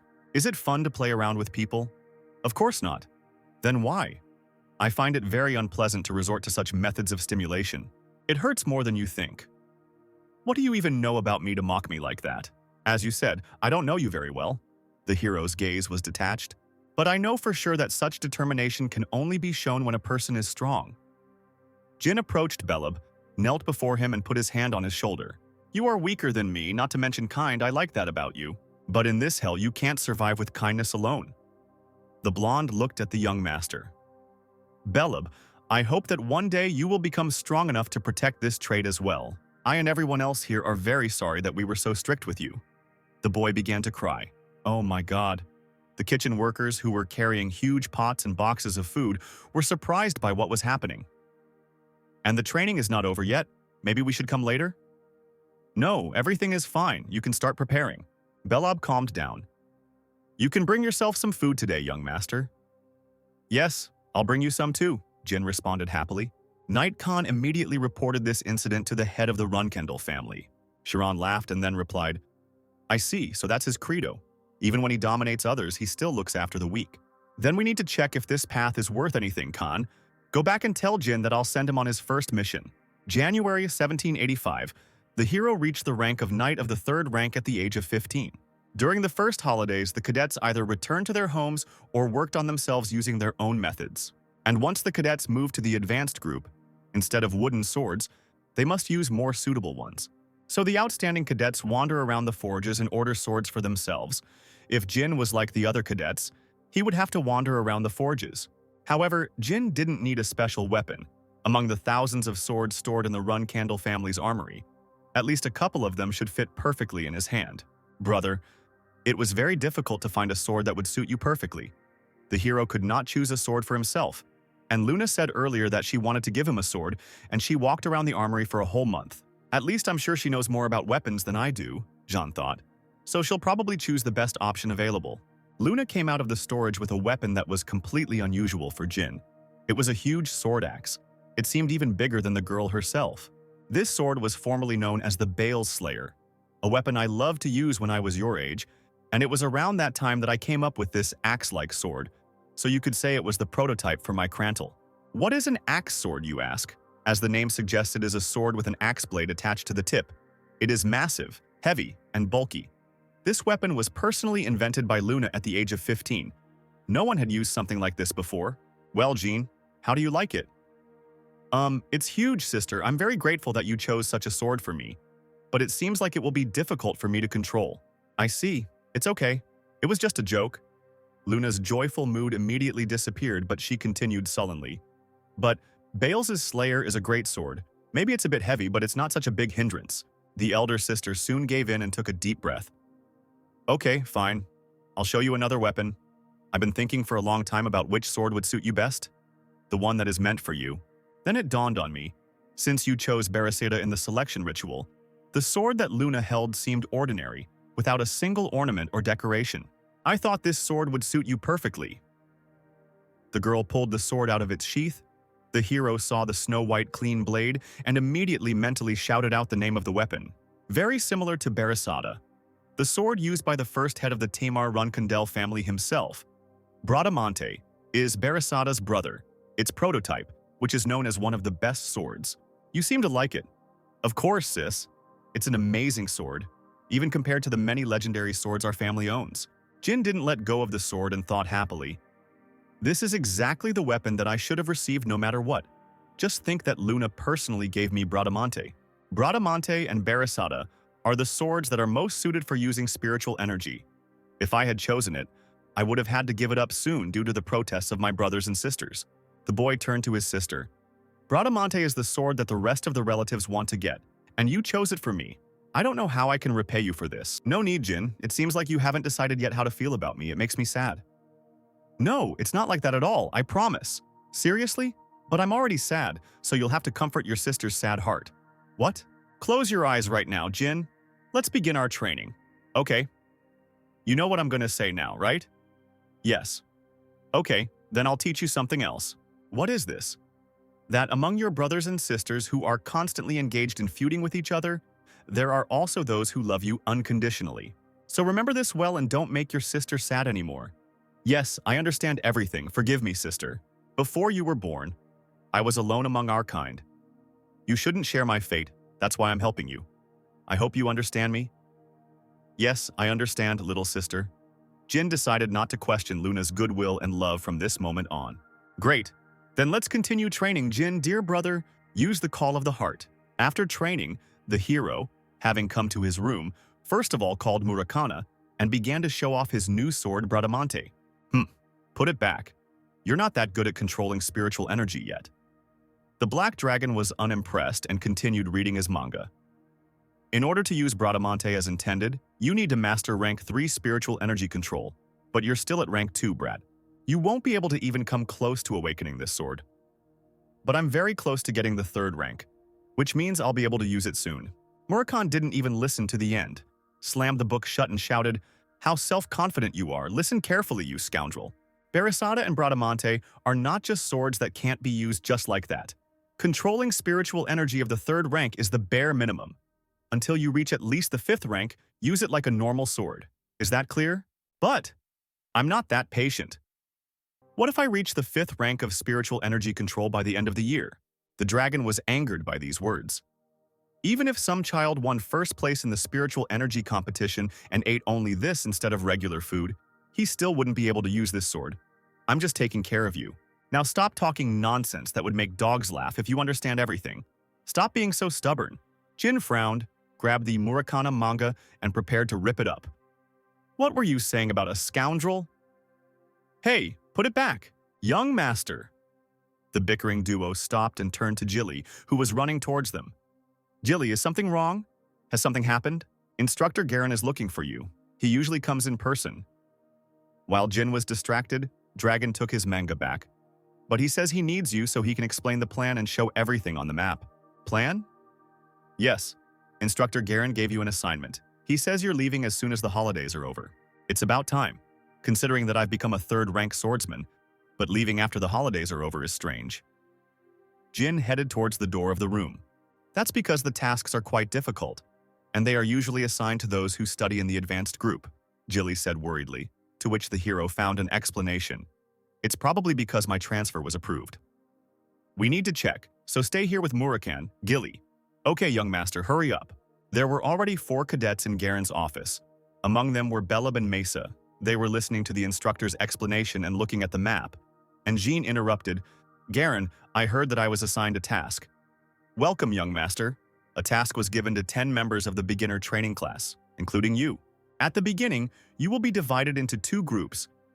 This is a reconnaissance mission in the districts of the southern border with the Kingdom of John. The Kingdom of John? It is near the lands of the Beastmen, and the marked territory belongs to the possessions of the White Wolf tribe, the most dangerous race. Jin looked around the area and thought, this isn't the kind of place where junior cadets would be sent. Not taking into account that we were assigned a task earlier than usual, it was a bit difficult. As for the first mission, Jin was given a map and all the necessary information about the group and its members. In my group, there are cadets with below-average grades, and Belub, whose grades are not stable. Even if they were run-candle cadets, they were just 14, 16-year-old rookies. It looked like someone had specially assigned people. What if my father found out about my fight with Belub, and this is how he wants to test me? Well, father, I will show you that there is no hesitation in my choice. 4 days later, the cadets were already on a mission. The objective of the mission is to find the heir to the Kingdom of Jean from the Bill family, Sember Bill. Upon arrival, we will set up a camp in the central part of the border. Once the preparations are complete, each group will begin searching, and once a day a person must be sent back to camp to report. From now on, I am not a young master to you, but a captain. Jin's group moved through the winter forest and listened to the objectives of the mission from their captain. The hero continued. Those who are injured will remain in the camp until they recover, that's all. Let's hope that our target is still alive. While the group made a stop, Belub turned to Jean. Captain, Eddington saw a water tail from the Beastman's territory nearby. Watertail? These guys avoid predators and are generally gentle and harmless creatures, so we won't encounter the white wolf tribe here. Okay, Belub, our movement will be visible because of the snow, so head back to base 2 hours early. Then go to Area 13, not here. We will explore it. Yes, sir, Captain. The rest will search Zone 13. Yes, Captain. Zone 13 was a forested area that had not yet been surveyed. Jin wondered in his mind. Something is wrong. Father personally gave us this mission, but so far nothing has happened. Was I wrong in thinking that he was trying to test me? While the group was exploring Zone 13, a group of watertails approached them. Guys, you are all a miserable species. Too bad. Eat, fish, take, gift. The watertails presented fried fish to the group members. Thank you, they are well cooked. I will make sure to return the favor. If we go beyond the boundaries of Zone 13, we will end up in the territory of the Beastmen. And considering that we are low-ranking cadets, we are not up to the task of fighting them, Jin analyzed in his mind. It doesn't take too much effort to achieve results. I'll finish surveying this area in the next 4 days. Young Master Jin. What happened, Belub? The boy quickly ran to the captain. The second group was ambushed. Everyone get ready. We need to move out immediately. Belub, what's the situation? It is known that the second group retreated and they split up. One of the escapees reached the main camp and reported the situation. Were they beastmen? No, Captain. They were ordinary people. It is also known that there are only 3 of them, but even with that number, they would not have just attacked. Most likely they had more people. Eddington, David, return to camp and comb the area. If you see the enemy, I forbid you to engage. Report to me quickly. Yes. Jin's group moved towards the second group. The captain thought, it's too dangerous here to plan a counter-ambush. So what could be their goal? To attack the second group instead of the one I'm in. The hero stopped as soon as he saw the bloodstains on the snow. They've already finished the battle. There were only traces of human feet and blood, nothing else. Young Master, there is blood here. It can't be, Mesa. The second group is destroyed. Belub was in despair. Calm down, Belub. The blood is still fresh. There are no corpses or pieces of flesh in sight.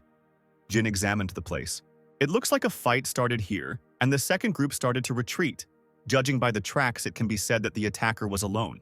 Young Master, I found some used bandages. Looks like our medicine from Hewfester. Great job, Sierra. Where did you find them? West side. This means the second group was attacked, and here they were trying to heal their wounds. Then another attacker found them, so they started to run away to the west. Sierra, go with Eddington and David and report the situation.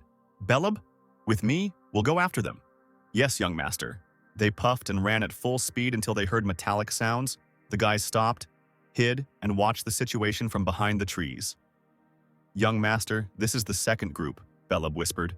Yes, but Mesa is not here. And what's more, the battle is not over yet. Jin examined the situation. There were 2 masked enemies and only 3 cadets. Belub, close your eyes for a moment, and after 2 seconds, attack the man on the left. Got it? As soon as Belub did this, the hero took out a dagger and covered it with spiritual energy. Spiritual power could enhance the cutting and destructive power of the object wrapped in it. However, there was another effect. When the weapon was covered in spiritual energy, the presence of the object became less significant. An invisible dagger was already flying towards one of the attackers. The sudden death of his partner immediately forced the enemy to stop and check him, at which time Belub appeared behind him and swung his arm to strike. The attacker quickly noticed the attack and turned to parry his attack, allowing Jin to strike the attacker in the back with his sword, causing the living enemy to fall, the hero pressing his knee to the back of his head and completely subduing him. Young Master, we're fine. Those guys took Mesa. We don't know anything about them, young master. The cadets of the second group ran up to Jin. That's enough. You should rest. Jin grabbed the surviving attacker by the hair and pulled off his mask, revealing the face of a 30-year-old man he had never seen before. Spare me. Are you asking me to spare you? Considering that you care about your own skin, you are not the stupid little dog of the Zeepel family. I will give you a choice. You state your affiliation, purpose, and base location, in which case only one of you will die, or you keep your mouth shut and everyone who is connected to you in any way will die. I am a man of my word. My name is John Runkendell. I swear by the name and honor of my family. The attacker, who had his head pinned to the ground, closed his eyes and agreed. I understand. Please give me a guarantee that my family will survive. I am a member of a revolutionary group called Kinsella. Kinsella, as soon as he heard the name, Jean remembered the incident that caused a storm of indignation and shook the kingdom of Jean in his first life. The hero was sure that they had killed the head of the kingdom and had become known to the world for the atrocities they had committed in the cities of Jean. They called themselves a revolutionary organization, but by Kinzello's revolution, they meant that their leader should become the king of the world. Jean then turned to the revolutionary. Did you attack the families of the Runkandel cadets to make a fuss at the border with the kingdom of Jean? I'm just a normal soldier, so I don't know much even though I have no idea where our base is. The camp I was assigned to is near the entrance to the Beastman's territory. There are about 20 mages and a 4th-rank knight there. Why did you take Mesa? It's for a celebration. They said we needed them to celebrate the announcement of our revolution, so they told us to take all the girls alive. That's all I know. Dirty bastards! The cadet who heard this couldn't help but curse. Jin pulled Bradamante from its sheath as the attacker closed his eyes. A dull thud. With this, I have kept my promise. The snow turned red, and Jin swung his sword one last time to wipe the blood from the blade. How long has it been since they captured Mesa? Almost an hour, Belab replied. So they will still be at the entrance to the Beastman's territory. After you recover a little, go back and ask for help from the main family house. What? Are you going alone? All the attackers were knights of at least the 4th rank, and he said there were about 20 of them. Exactly, young master. It's impossible for one person to handle this. We are just ordinary cadets. Deaths during missions often happen, so please. The cadets tried to dissuade Jin from his reckless plan. That's true, Scott. But in our situation, one of us was taken hostage. The son of the Runkandel family cannot sit idly by. I am much stronger than you think. So follow my orders. Any further disobedience I will regard as an act of insubordination. And Belab, considering that everyone from the second group is injured, you're the strongest of the remaining cadets, so pull yourself together, okay? I'll keep that in mind, Master. Jin ran away as time was of the essence. There were about 20 enemies, and all were 4th-rank martial artists. It was likely that the superiors were 5th rank or even higher. Jin is a 3rd-rank swordsman with a 4th-rank mana level and a 3rd-rank spiritual energy output. The hero stopped, calmed his breathing, and thought, I'm getting stronger quickly, but I don't think I'll be able to fight the opponents openly. Saving Mesa is the main goal. We need to avoid unnecessary battles and focus on finding Mesa. Jin created a ball of mana in his palm. Seismic Sense. Seismic Sense was a 3-star earth magic spell. It was a spell that determined the state of the earth and was often used to detect earthquakes or other natural disasters. The spell was unsuitable for tracking enemies. Jin created a second ball of mana on his left hand that had the wind attribute. When he finished casting the second spell, wind began to gather around the transparent mana. He detected a slight reaction from Seismic Sense and began to move in that direction. The hero noticed that the enemies had moved towards the plains. Realizing that they could not have gone too far, he canceled his magic and set off. And then an arrow flew out of the tall grass at him. Jin dodged it without any effort. He created a ball of mana and aimed it in the direction the arrow was fired from. There were 3 men there, a mage and 2 swordsmen, one of whom was also an archer. The first attacker was immediately cut by wind magic. Magic? Why is Runkandel using magic? The archer swordsman immediately decided to attack, but his attack was blocked by a sword. At this time, the magician was preparing a fire spell and shouted to his partner, "Get away from him, Mills!" A huge flame rushed towards the guy, who did not avoid the attack and took it with his body. At the same time, Mills attacked again. The fire wrapped around Jin, which allowed him to hit the attacker with Bradamante. After that, the guy with his hand completely covered in fire went to attack the magician. Damn it! If fire doesn't work, I'll stab you with ice. But the ice magic around the guy was immediately dispelled. How? It can't be. How did he dispel my spells? The puzzled mage was killed. Thanks to the pendant from the moon, the guy avoided that ice attack. Those Kinzello bastards, they didn't seem to be covering their tracks, Jin analyzed as he saw the many footprints on the ground. They look down on us just because we don't have any experience in real combat? Here they met the others and continued on their way by cart. Kinzello is an organization with a clear hierarchy. There is a high probability that the loot they manage to get is distributed according to rank. Considering they won't touch anything that's meant for high command, this is the only chance to save Mesa before they do anything to it. Jin took out a map. I'm approaching the Beastman's territory, which means their camp should be nearby. In that case, I'll distract them and use the confusion to save Mesa. A fireball appeared on the hero's palm. Jin swung his fire whip. The spell had decent firepower, but its real advantage was that once it hit its target, it was not easily extinguished. Immediately after that, the boy summoned the wind mana. The wind filled with mana began to carry the flames forward. If I do this, they will have to come to put out the fire. Fire! The forest is burning. Put it out. Bring water. Jean, who had already made his way into Kincelo's camp, watched as people ran out of the building in panic and ran around chaotically. You idiots! Can't you put out the fire properly?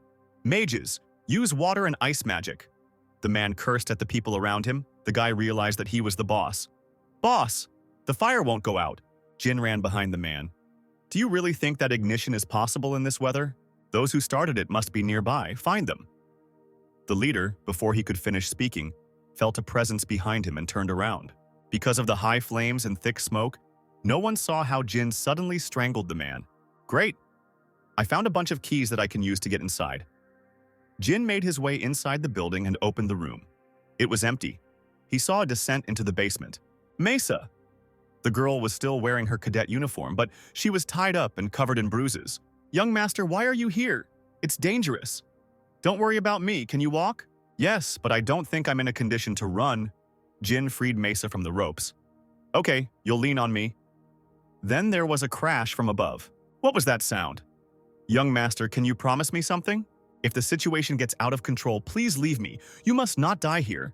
Jin did not respond to this request, only said that they needed to get out faster, and they headed towards the exit. However, there was no way out. Or rather, a huge part of the stone wall was missing, and around there were corpses of Kinzello members. Some of the bodies were covered with scratches and lacerations from claws. This was done by beastmen. They are clearly from a fighting tribe. Jin examined the corpses. At that time, a beastman, more than 2 meters tall, with burning eyes, white fur, and a huge hammer came out of the fire in front of them. The White Wolf tribe. Young master, I'll buy you some time, so hurry up. Before Mesa could finish speaking, Jin hit her on the neck, and she lost consciousness. These parasites can't even put out a fire. They shouldn't be left alive. Did you do this, brat? That's right. I am the son of Chiron Runkundel, Jin Runkundel. The boy stood in full combat readiness in front of the White Wolf. State your name, Beastman. Runkundel. The wolf bared his teeth. So you are the offspring of the Runkundel family. A few days before the mission, at the Runkundel main estate, Jin was practicing shadow casting on his sword Bradamante in his room. You're an idiot. Murakhan immediately interrupted the guy's training. Do you want to die? I thought I made myself clear. Your level isn't high enough, so if you awaken the sword thoughtlessly, you'll get stuck in the flow of spiritual energy. If you don't want to die from this, don't even think about trying to awaken the sword anymore. Got it? At that moment, Jin had to agree with the dragon. Runkundel. So the day has come when the greatest prey has fallen into my hands. The cries of the White Wolf brought Jin's thoughts back to the battle. My name is Quasido Truca, warrior of the Truca tribe, the Beastman growled. White Wolf tribe. It is said that this is a tribe whose members are born only for slaughter and battle. The skill of an adult White Wolf is approximately equal to the 6th rank. This tribe is also known for their hatred towards the Runkundel family. The reason for this is because the first head of the house killed the great White Wolf Javier, whom they revered as their god. Jin immediately realized that it would be impossible to escape from the enemy with Mesa.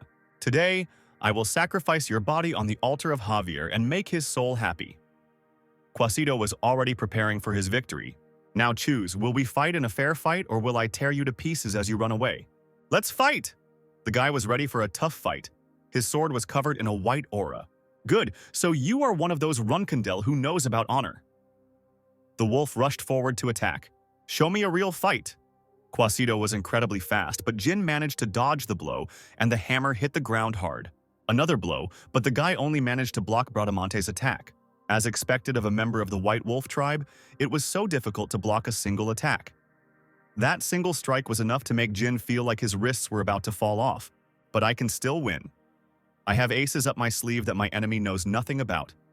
The pendant my older sister gave me, magic and spiritual energy. The pendant should not be used for such a minor problem. If I cannot overcome even such an obstacle, then I will not be worthy of being elevated above the rest. I can't use magic either. 4th tier magic isn't capable of penetrating the White Wolf's skin, Jin continued to analyze. And if my family sends a squad to investigate Kinzello's camp, the Guardian Knights find evidence of magic being used, then I will be exposed, and the family will know that I have broken the ban. There is only one option left: spiritual energy. Attack. Block.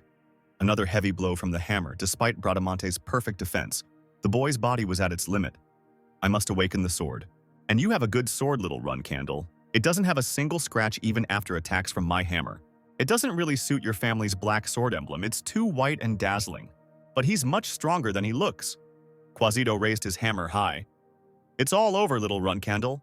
If that boulder-like weapon falls on Jin, he will undoubtedly die. The feeling of Bradamante waking up that night. The sword in the guy's hands began to be enveloped in darkness. With this white sword, I will sacrifice you on the altar of Javier. Just as Quasito was about to deliver the finishing blow, he felt his vision suddenly go dark. I can't see anything. Everything around was in darkness. It was only a moment, but for some reason it seemed to him that several hours had passed. Quasito could not swing the hammer. Time stopped for him for a moment. Jin delivered the decisive blow at that moment. Until recently, I also didn't know. The guy's sword was completely shrouded in shadow. Why my family's emblem is a black sword? You bastard! The white wolf stood exhausted on his knees with a huge wound on his body. What have you done? It was a good duel. Quasito was killed. The shadow of the dead wolf, the shadows of burning trees, buildings, all of them flew towards Jin. When all the shadows in the area were sucked into him, the boy felt a burning pain, as if his body was being torn into 1,000 pieces. Useless bastard. What are you going to do with such a worthless talent? You're just an idiot. You're a disgrace to our family. I'm ashamed that we're of the same blood. Hundreds of voices from his past life filled the hero's mind. I told you, you rascal. Suddenly he saw someone's legs in front of him. If a child who lacked spiritual energy awakened the sword, he would pay a corresponding price. The familiar figure was made entirely of darkness. Are you planning to die here in the flow of spiritual energy? Wake up. If your mind leaves your body, it will all be over. Jin tried to get up, but he failed. I already told you what to do in such a situation. Spiritual release. The guy barely managed to sit on the ground with his legs crossed, after which he began to gather the spiritual energy inside his body in one place. I can't use this skill fully because of the spiritual energy that's floating around. Blood gushed out from between his trembling lips. You can't let yourself be swallowed up. You have to try again. Jin coughed and gasped for air. Calm down. Once more, once more. As the agony subsided, Jin slowly looked around his surroundings. The shadows that Jin had absorbed returned to their original positions. Did I manage to get out? The pain disappeared so suddenly that I felt a little nervous. The body seems to be filled with spiritual energy. It seems there shouldn't be any problems with movement, so we need to go back with Mesa. Jin stood up and started to stretch. Suddenly he turned to face the building debris. Who's there? Please, please spare me. The frightened young man looked out.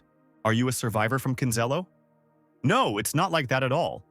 As soon as the hero drew his sword, the unknown man immediately raised both hands. My name is Kember Bill. I am from the Bill family, which is located in the kingdom of Jean. Ah, it's you. My name is Jean Runkendel. I was tasked to find you. Runkendel? My gods. Thank heavens. I'm alive. While he was rejoicing, the hero felt awkward and guilty since he had completely forgotten about him. I am in your debt forever. Mesa was still unconscious. The guy put her on his back. Don't worry about it. We were paid for this. Now let's go back. By the way, Kember, how did Kincello manage to kidnap you? We thought we were supposed to find a lost person. Well, I was just following my beloved here. Beloved? You ran away together? No, basically, the point is that she died 2 years ago. Jin froze in place in surprise. But her voice, her face, the 2 moles on her wrist, everything was exactly the same as in life. It may sound crazy, but it's true. I would never confuse her with anyone. At these words, Jin thought of only one person. This looks like the tricks of Bubar Gaston, the master of transformation. They probably kidnapped Kember for money, but what is the connection between Kinzello and Bubar? This is the second time he comes to mind. I have a bad feeling about this. I need to meet him in person to understand what he is planning. The workshop he runs is in the capital of the Kurano Duchy. We need to find a way to get there while I'm a mid-rank cadet. The hero's thoughts were interrupted by Kember's tears. Thank you for listening to me and not thinking that I've gone crazy. My family will be sending reinforcements soon, so let's get back quickly. You even called the guards to save me? Jin didn't have the heart to say that it was all for Mesa's sake, so he just nodded awkwardly. Sir Jin, I will always remember today's meeting. Okay, please tell me if you ever need help. At the Run Candle estate, Jilly was the first to greet Jin. Congratulations on successfully completing your first task, young master. Thank you, Jilly. You're tired, aren't you? I prepared a bath for you. Good job as always, guy. Hey. The guy didn't have time to finish speaking, as the black cat interrupted him. Look who we have here. This is my Nabi. You behaved well while I was gone, didn't you? Jin, pretending that nothing had happened, reached out to pet the animal. His palm immediately found itself in the mouth of an evil black cat. Jin instinctively shook the poor animal off so that it flew into the wall. Why the hell did you bite me? Are you crazy? Are you completely out of your mind? I thought I told you not to use spiritual energy emission. Nabi's every word was accompanied by powerful blows from his paws. How many times have I warned you that you could die? Wait, listen to me. What can you say? What could be more important than the life of the man Soldred chose? Murakhan had already transformed into a human and continued to beat up his contractor. Sir Murakhan, the young master has just returned. Gilly tried to calm the angry dragon. He immediately changed and answered her. Don't get involved in this, Strawberry Pie. This is a man's conversation. Ah, I understand. Jin explained the situation in which he had to use a burst of spiritual energy. But this did not calm Murakhan down. What do you need a pendant for? It was not given to you just to hang around your neck. Such a waste. Who knows when I'll meet a more powerful enemy? The dragon's head ached with anger. Wastefulness. Lord Murakhan. Gilly immediately picked up the exhausted man. Wait, but how did you know that I awakened Bradamante? Your spiritual energy rank suddenly jumped from 3rd to 4th. How could you not notice? It felt like my body was overflowing with spiritual energy, which meant that I had raised 1 rank in this way. There was a shadow cloud of energy on the hero's palm. You should thank Soldred for the fact that you are still alive. Of the 10 people who fell into the flow of spiritual energy, wait, out of 11 in any case, 9 of them died. I suppose one of the survivors is me. And who is the other? The first head of the family? No, it was me. Tamar would have died there. What? Murakhan and Jin chuckled at the same time. So we are not so different, don't worry. I have no desire to experience such pain again. I'll go wash myself. Murakhan couldn't stand this attitude. Strawberry shortcake, you must deprive him of food until he learns his lesson. However, Gilly left the dragon alone. I have to go to prepare food for the young master. At this time, the other Runkandels could not hide their shock and disbelief. How did it happen that Jin defeated a member of the White Wolf tribe? This is nonsense. Most likely it was a bandit dressed in a wolf skin. How could a young knight of the 3rd rank kill the White Wolf? Actually, there is a theory that may be true. The one Jin fought against might have been particularly weak, Anne Runkandel, the family's 9th captain, said with a smirk. It still doesn't work out. What worries me most is that my mother so easily believed this whole story, said Mu Runkandel, who was also the 8th captain of the family. Isn't that right, Haytona, Daytona? The twins stood awkwardly in front of their seated elders in their room. Do you really think Jin killed him?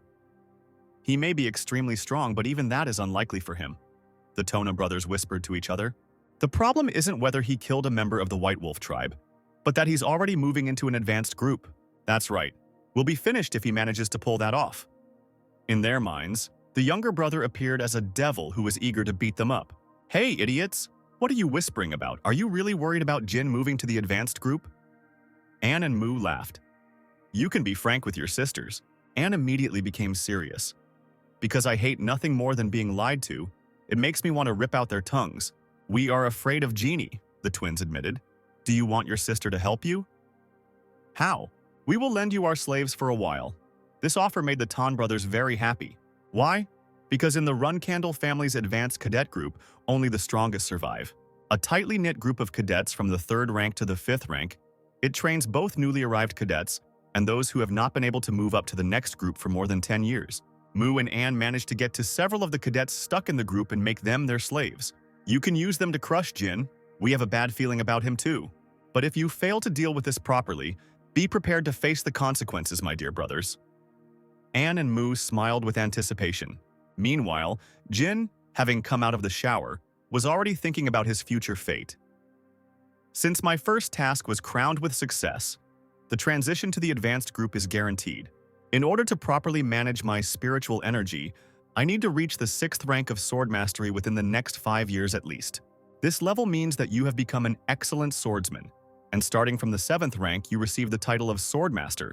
But this is only a designation for ordinary people. Starting from the 8th rank, you receive a special status, and this changes everything. At the same time, there are no more than 100 rank 9th and rank 10th people out of the 2 billion people on the entire continent, and only one person rose head and shoulders above the rest. A Genesis Knight, equal to demigods. In this life I will reach that rank? No, surpass it. So my first hurdle is promotion. The Tona twins are in the advanced group. I already know, even though it hasn't manifested itself yet, that as soon as I join the advanced group, not only the Tona twins but also other relatives will try to keep me in check as much as possible. The initial groups were made up of a lot of children of similar rank, so there was a friendly atmosphere. But in an advanced group, being soft is not an option. In a place where skills and brute force decide everything, I have only one goal: total domination over an advanced group by force. A few days later, there was a knock at Rose Runkendel's office. "Come in." "Did you want to see me, Mom?" Jean asked. "That's right. I heard that you completed the task successfully. An excellent result." "Thank you, Mother." "Okay, judging by the report you received from Peter the butler, you refused my offer regarding the room. You know that only those who may become the head of the family in the future are allowed to live in this room. It has been empty since Joshua left. I would like you to live in it." "Thank you, Mother, but I cannot agree." "Why not?" "It may be a great room, but in the end it's just a room and it seems too big for me alone." "So you really don't want to live in it?" "Yes, this is the final decision." Rose stopped persuading her son and said that he could go. "I can't say for sure whether my son lacks greed or whether it overwhelms him," the woman thought with a smile. "I offered him the elder's room, the room in which only the one who will be responsible for the whole family in the future is allowed to live. He knows that as soon as he steps through the threshold of that room, everyone will treat him properly. But at the same time, he will become the #1 target for children who did not receive such an honor. Most likely he realized that this was a test. Now let's see how you will cope in the advanced group." Jin walked out of the office and immediately met with the 9 cadets he had been on the mission with. "Starting tomorrow, I'm moving to the advanced group, and there are many groups in it. Since you will be with me, you will have to endure any ridicule and nastiness from the others. But don't worry, I won't leave it that easily, and it will all end as soon as I conquer the advanced group. Until then, you must stick together in groups of at least 3, even outside of training hours, and refrain from walking alone. Is that clear?" "Yes." Starting from the intermediate training class, the cadets are not taught by a visiting instructor from another clan such as Garen Altamiro, but are now in charge of the cadets by the elder of the Runekandel family, the 8th rank Knight Jed, Chiron's younger brother. "Please note, we have 10 new recruits joining us this year and 27 students leaving," Jed said with a displeased look as he stood on the platform. "Beginners should learn the advanced group procedures from their elders, but my main task is to teach and evaluate your sword skills. Any situation other than murder should be resolved between you two. I'll ask my elders, what have I always told you? Runkendale doesn't need weaklings. Runkendale doesn't need weaklings." The mid-level cadets suddenly shouted in unison and continued chanting the motto, their eyes filled with obvious malice. "So loud and filled with malice to break our will," sighed Jean. He noticed the Tan brothers, who continued to shout the motto with everyone else. The man standing next to them looks like he's been a cadet for a long time. I doubt they hired him without outside help. Is it Sisters Mew and Anne who decided to help them? Surely their plan was to undermine the will and confidence of the newcomers, but it is worth showing that they will not succeed. Amidst the endless singing, Jin suddenly stepped out of line and walked up to the twins. "Why is he coming here?" "Don't be afraid. From today on, we are under the protection of Sisters Anne and Mai." The twins panicked. Whoosh! Jin drew his Bradamante and swung the sword at one of the cadets. The Tona twins were petrified with shock, and Jed was also surprised. The arm of a cadet standing near Hoyton and Dayton was cut off. "Ah!" The deafening singing of the cadets immediately stopped. Blood gushed from the wound. Everyone watched as the senior cadet was unable to defend himself from the sudden attack of the newcomer. "If anyone should be afraid here, it's you." With such thoughts, the hero only said coldly, "Call the medics." "Jin, are you out of your mind? Why did you decide to wave a sword?" Daytona shouted, but the younger one didn't even listen to him. He turned to the victim. "Cadet, what's your name?" "Kajin Romero." "Do you know why I cut off your hand?" "Hey, you're ignoring us? Draw your sword." The twins couldn't stand it any longer and pointed their swords at him. "Brothers, don't you see that I'm talking to Kajin now?" Jin looked coldly at the brothers. "I'll gladly accept your challenge later, but for now, be good." "You bastard, how dare you talk like that after the way you cut up our cadet?" Haytona couldn't resist, but then, almost instinctively, he covered his mouth with his hand. "Our cadet?" Jin smiled. "So he's from your group, brother?" I cut off his hand only because I felt the bloodlust with which he looked at me. The cadets surrounding the brothers realized that this was part of their battle for dominance. Jed, who was watching this, was impressed. Instead of breaking the will of their little brother, they had to learn a lesson from him. Given what one of the Tan said, Kajin was publicly acknowledged as one of the Tan brothers' faction. So Jin's actions cannot be called a coincidence, but can only be regarded as part of the eternal tradition of the Runkandel family, the battle for supremacy, a very daring act. Cadets, listen to me. I am Jean Runkandel. Jean suddenly cried out, raising his head. You can point your swords at me or try to ambush me as you have witnessed, but know that if you show even the slightest hostility towards me, I will not hesitate to maim you, as I just did. Jin Runkandel, the 13th, the youngest son of the head of the house. Yes, elder. The guy turned to the instructor who was speaking. Do you think you're allowed to do this in front of me? Of course. How impudent, why did you do this? Because I don't think I showed my fangs only to the Tan brothers, but also to you, elder. The twins who heard this held their breath in shock. Jed Runkandel, an awe-inspiring uncle whose thunderous roar could make anyone shudder with fear, everyone expected Jin to be destroyed. He showed me his fangs. An interesting thought. A white sword formed in Jed's hand. Only outstanding 8-star knights could create a sword from pure aura. Explain yourself now, depending on your answer. The uncle pointed the sword at the hero. I might cut your head off right here and now. Even though I'm also a cadet, you ordered the entire advanced group to try to intimidate us. So I took that as a challenge and an attack, elder. Whoosh, Jed swung his sword. A small wound appeared on the boy's cheek, but he continued to stand motionless and wait for his uncle's answer. So what? So you're telling me that you only made a fuss because you didn't like the fact that I wanted the others to keep you in line? Except that I didn't like it. You're completely right. Then why did you cut off the cadet's hand instead of pointing your sword at me? Because I can't defeat you yet. If I thought I had even the slightest chance instead of hurting Cajun or the Tan brothers, Jin smiled, I would have done it to you. You don't value your life that much? Or should I say that you overvalue yourself just because you are the son of the head of the family? Jed's sword dissipated. Not at all, elder. I thought that not reacting was only because my opponent was stronger than me and went against the values of the Runkandel family. So you want to say that life can be taken in an instant, but honor remains forever? The cadets listened to this conversation with their mouths open. Jed suddenly burst out laughing. How stupid. A stupid reason, but you really made your uncle laugh. Okay, I admit it. You deserve to bear the name Runkandel. Jed was very pleased. The rest of the cadets, don't forget what you saw here. Today, you saw a true member of the Runkandel family. What this little one showed is our true nature as sword demons. Cadets, fight every day. Don't forget who you are. You are free. Training starts tomorrow. Yes, sir? The Tona brothers were extremely unhappy with how things turned out. As a younger brother, let me give you some advice. Jin looked at the twins. You may think our elders are scary now, but do you really think it will stay that way? Don't just look at what's right in front of you. Think about the future before you act. Leaving the twins alone, Jin went to his room. Young master, you came back early today. Jin changed his clothes and put his sword aside. Yeah, Gilly. Yes, young master? I started a battle for dominance with the Tona brothers. The nanny serving tea froze with a tray in her hands. But it looks like sisters Anne and Mai are standing behind them. Lady, are you sure? Yes. I cut off the hand of a cadet who was under the wing of the brothers. But if you think about it, he was more likely one of the sisters' henchmen. Now, thanks to my brother's mistake, he has become part of their group. I'm sure Anne and Mu won't like it at all. If we assume, it is unlikely that the Tan brothers could have a 5th-rank assistant. They usually deal with someone weaker than them. But the ladies have already received the title of captains, Jilly doubted. The unspoken rule of the family is that captains can only compete with other captains. It's okay. The fact that my sisters are trying to keep me under control is very good. Today, I managed to cause them serious damage, and they can't personally try to deal with me, because they are captains. The only thing they can do is use their authority to change my task schedule and difficulty, simply increasing the risk of my injury or death.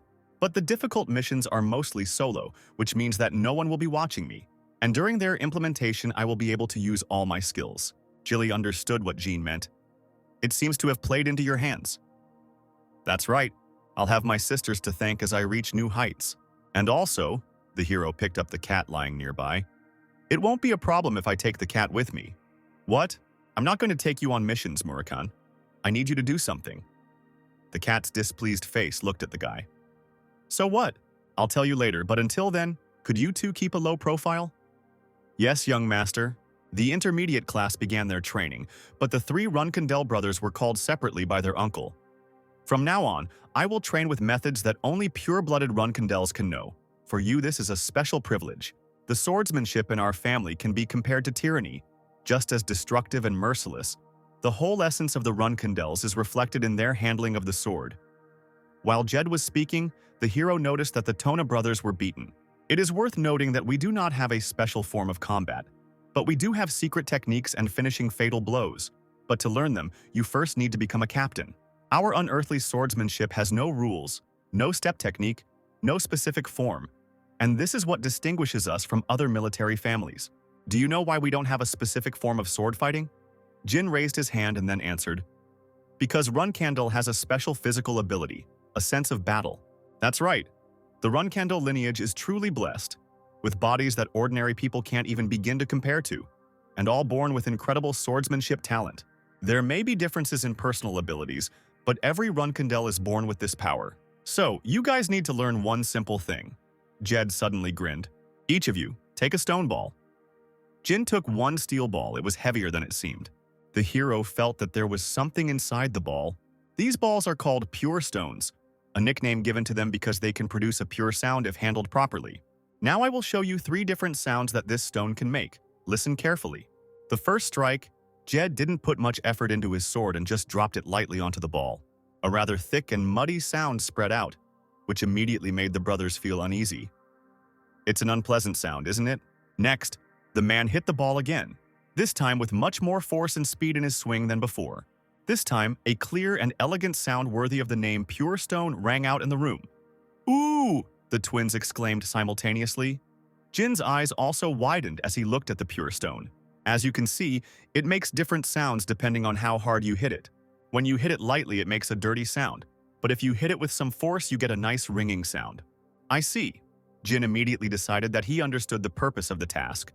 So this training is aimed at strength control, muscle memory, and concentration. If you think about the physical abilities of the Runkandel family, this is a great yet simple workout. After all, it just requires repeatedly hitting a rock, not dangerous enough to be classified as Runkandel's secret training. Now the last one, Jed raised his sword high one last time. Jin kept thinking about what the third sound could be. The uncle hit the ball with great speed and force. The hero immediately understood the answer to his question. "Duck!" The guy turned to the unsuspecting twins. Boom! After Jed's final blow, the Pure Stone exploded with a deafening roar. The brothers lay on the ground and coughed. What the? The shocked Tona brothers couldn't understand what happened. Haha, it seems like the younger one has excellent intuition. That's right, pure stones explode if you hit them too hard, Jed said with a satisfied smile on his face. Now you know what you need to do, let's start training. After Luna, you 3 are the only ones who weren't affected by the explosion. Considering that all your brothers and sisters were taught by me, you can consider this simple demonstration a rite of education. Jed scratched his chin. I didn't think that any other child would manage to escape unscathed after this. Excuse me, Uncle. Jin raised his hand and asked, May I know how Luna dodged the explosion? The Tona brothers were also waiting for the answer with curiosity. You'll be upset if I tell you, it's undermined the spirit of all your elders. Everything will be fine. Luna, to be honest, was unable to dodge the explosion just like you, your sister, and the other children. But she simply wasn't damaged due to the still extreme power. Jin recalled how young Luna, completely intact, stood among the rubble and didn't understand what had happened. In any case, the 3 of you, starting today, will strike clean stones every evening. The 3 brothers stood shocked by their uncle's story. Until a clear sound is heard every time you hit a stone, regardless of the direction of the blow and other circumstances. Is that clear? Yes. Luna's room, an elderly maid carried a tray of tea. Milady. Oh, Nanny, thank you. Regarding what you told me, my lady. Oh yes, our relatives who wanted to kill Jin, right? I suspect Lady Mu and Anne. It's very likely that they are behind this. Considering how much they've been interested in young Master Jin lately, they might be acting rashly. But it cannot be that they are so mad as to attempt murder in Thunder Castle. The battle for dominance is forbidden with the Runkandel, who have not yet left Thunder Castle.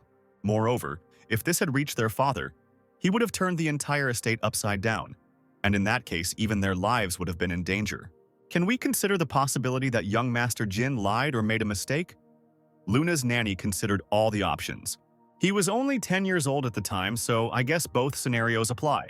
To be honest, we've been investigating for 5 years since that incident, but we don't have any evidence. I don't think Jin could have lied. Junior was afraid of me at the time. This may not be because he was afraid for his life, but simply because this is human nature, at least that's what it seemed to me. Then, should I first find out more about Lady Mew and Lady Anne's affairs? Yes, I'll leave that to you. Moreover, the fact that we still have nothing makes me nervous. I have a bad feeling about this. It is I who should worry about you, my lady. Worry that your relatives will harm you again. Luna put down her cup of tea and laughed. Nanny, I am already over 30 years old, so there is no need to worry. Anyway, I'm curious about how Jin is doing. Ah, Master Jin's training? Right. It's about time to show off the results of my Heart's Call training. The blast from pure stone will be very painful, but I'm sure he can handle it. I'm interested in watching him grow. The next day, the start of a 4-hour evening training session. Jin was barely standing and sweating profusely. This training, compared to all the others I've been through, is definitely the most disgusting. The disgusting sounds of the stone made it difficult to concentrate. The twins had already vomited on the ground a couple of times. Take a 5-minute break. As soon as Jed said this, the 3 boys sat cross-legged on the floor. In fact, the 5-minute break was not really a break. The boys had to hold their swords straight and cover them with aura while sitting upright, and maintain this position during the so-called break. I thought the purpose of the training was to learn the control of physical strength and willpower, but I was wrong. From the beginning, I need to focus on increasing the destructive power of aura. Since Uncle was able to break a pure stone without using aura, I need to train aura to compensate for the lack of physical strength. Jin's hands shook as he gripped the hilt of his sword. He exhaled and set a goal for himself. I need to train it until I hear a clear sound and can break a stone. Don't rush. Calm down. Even my immature brothers managed to do this in their past lives, so I'm guaranteed to succeed. While the hero closed his eyes and concentrated, Jed watched his nephew closely. The Tone twins aren't that bad. The man looked at the twins shaking with tears in their eyes, and then to Jean. But this one is exceptional. It might even break Luna's record, Jed mentally praised with satisfaction. The training with the pure stones ended only late in the evening after the Tona twins collapsed side by side. Wretchedness. Tell your brothers that if they plan to collapse without strength, they shouldn't come at all. Got it. Jin, still standing on his feet, turned around and walked towards the estate. They fell later than I expected after all. Even in their case, Runkindel is still Runkindel.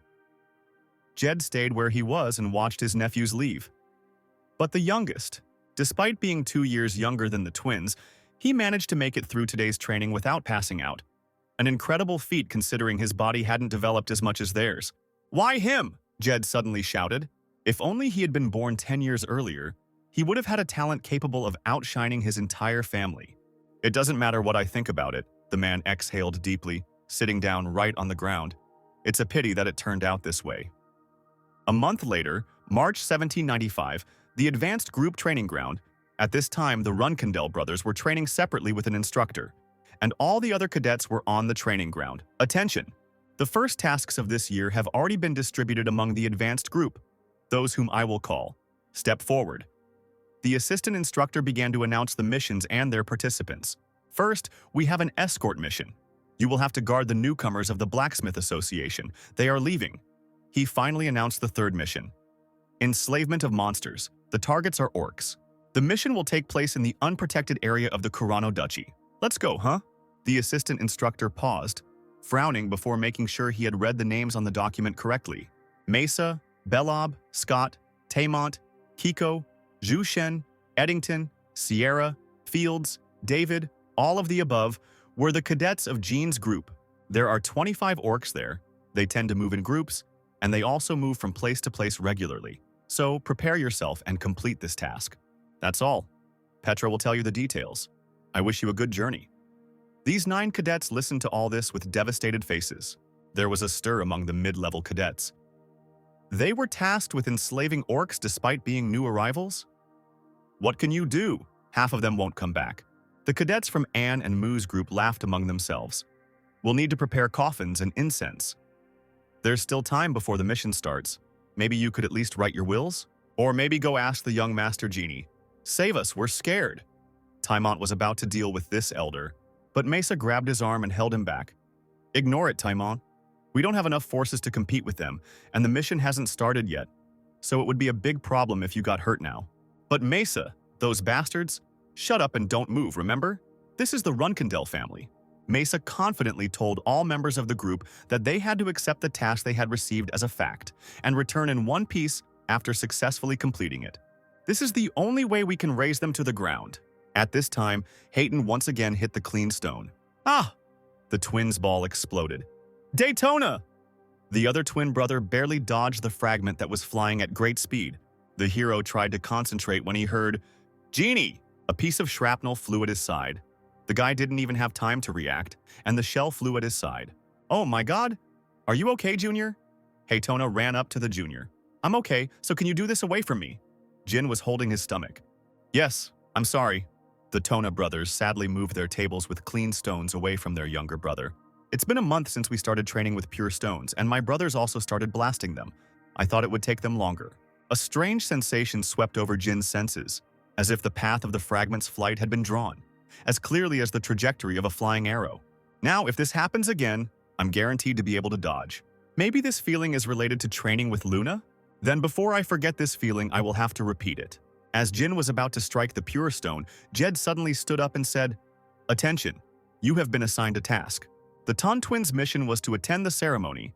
They were ordered to attend several events and parties hosted by the Emperor of Vermont and the Dukes of the Empire to curry favor with them. The event. I already feel tired and nauseous. I hate banquet attire. The Ton brothers' faces wrinkled. "My condolences, nephews. But thanks to you, the elders will not have to dance at the Imperial Ball. But even if it's an event, how dare you sigh when you have a task? If I see such an attitude again, I'll make sure you wish for death instead." "Sorry, Uncle." Sisters Moo and Anne are extremely cruel and will not miss the opportunity to punish the younger ones by sending them to a social event in the Baiment Empire, Jin realized. This is a big event that even the Runkendels won't be able to refuse. Other powerful families will also be present for fun, so keep an eye on them. Maybe you can even learn something from them. And the younger one? "Yes, Uncle?" "The task that was assigned to you, The Ton twins listened attentively to his next words. They were curious to know how crazy a mission their sisters had assigned to the younger one. Elimination of a high-ranking person, the target is the toy of Talaris, the mistress of the Ice Palace. In short, this is one of her many lovers. You know about the Ice Palace and its mistress, right? Yes, Ice Palace is the name of the large tower in the middle of the Western Sea on the continent. The owner of the Ice Palace is the owner of the tower. The 51st person to be honored with this title is Talaris Endorma, known as the Spider of the Abyss, known for her ruthlessness towards those who dared to touch her lovers. The Ice Palace is an independent force outside the influence of the Runkendel and Zypel families.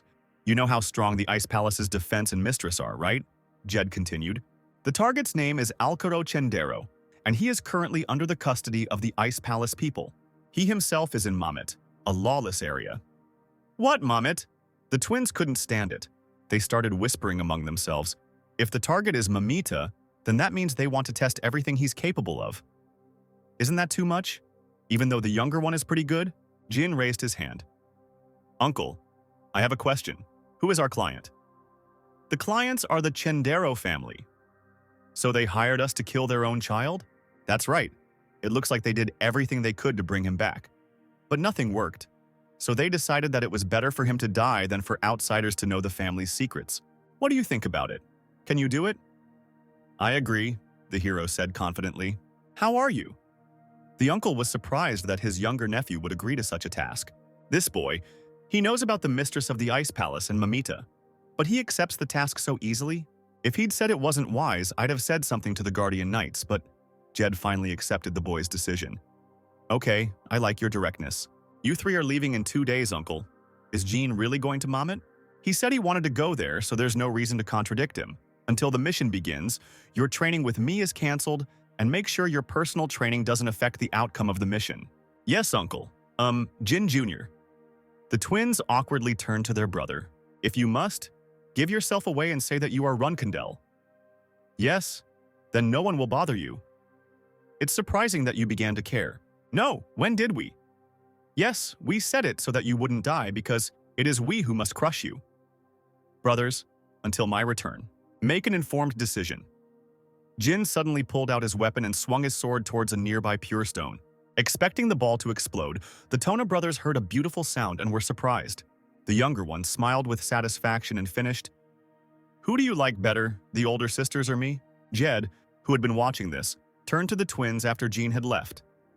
Heighten, Dayton. As the younger one said, you should prepare yourself, and until you are strong enough, you should not go against him. At least if you plan to live long, the man grinned.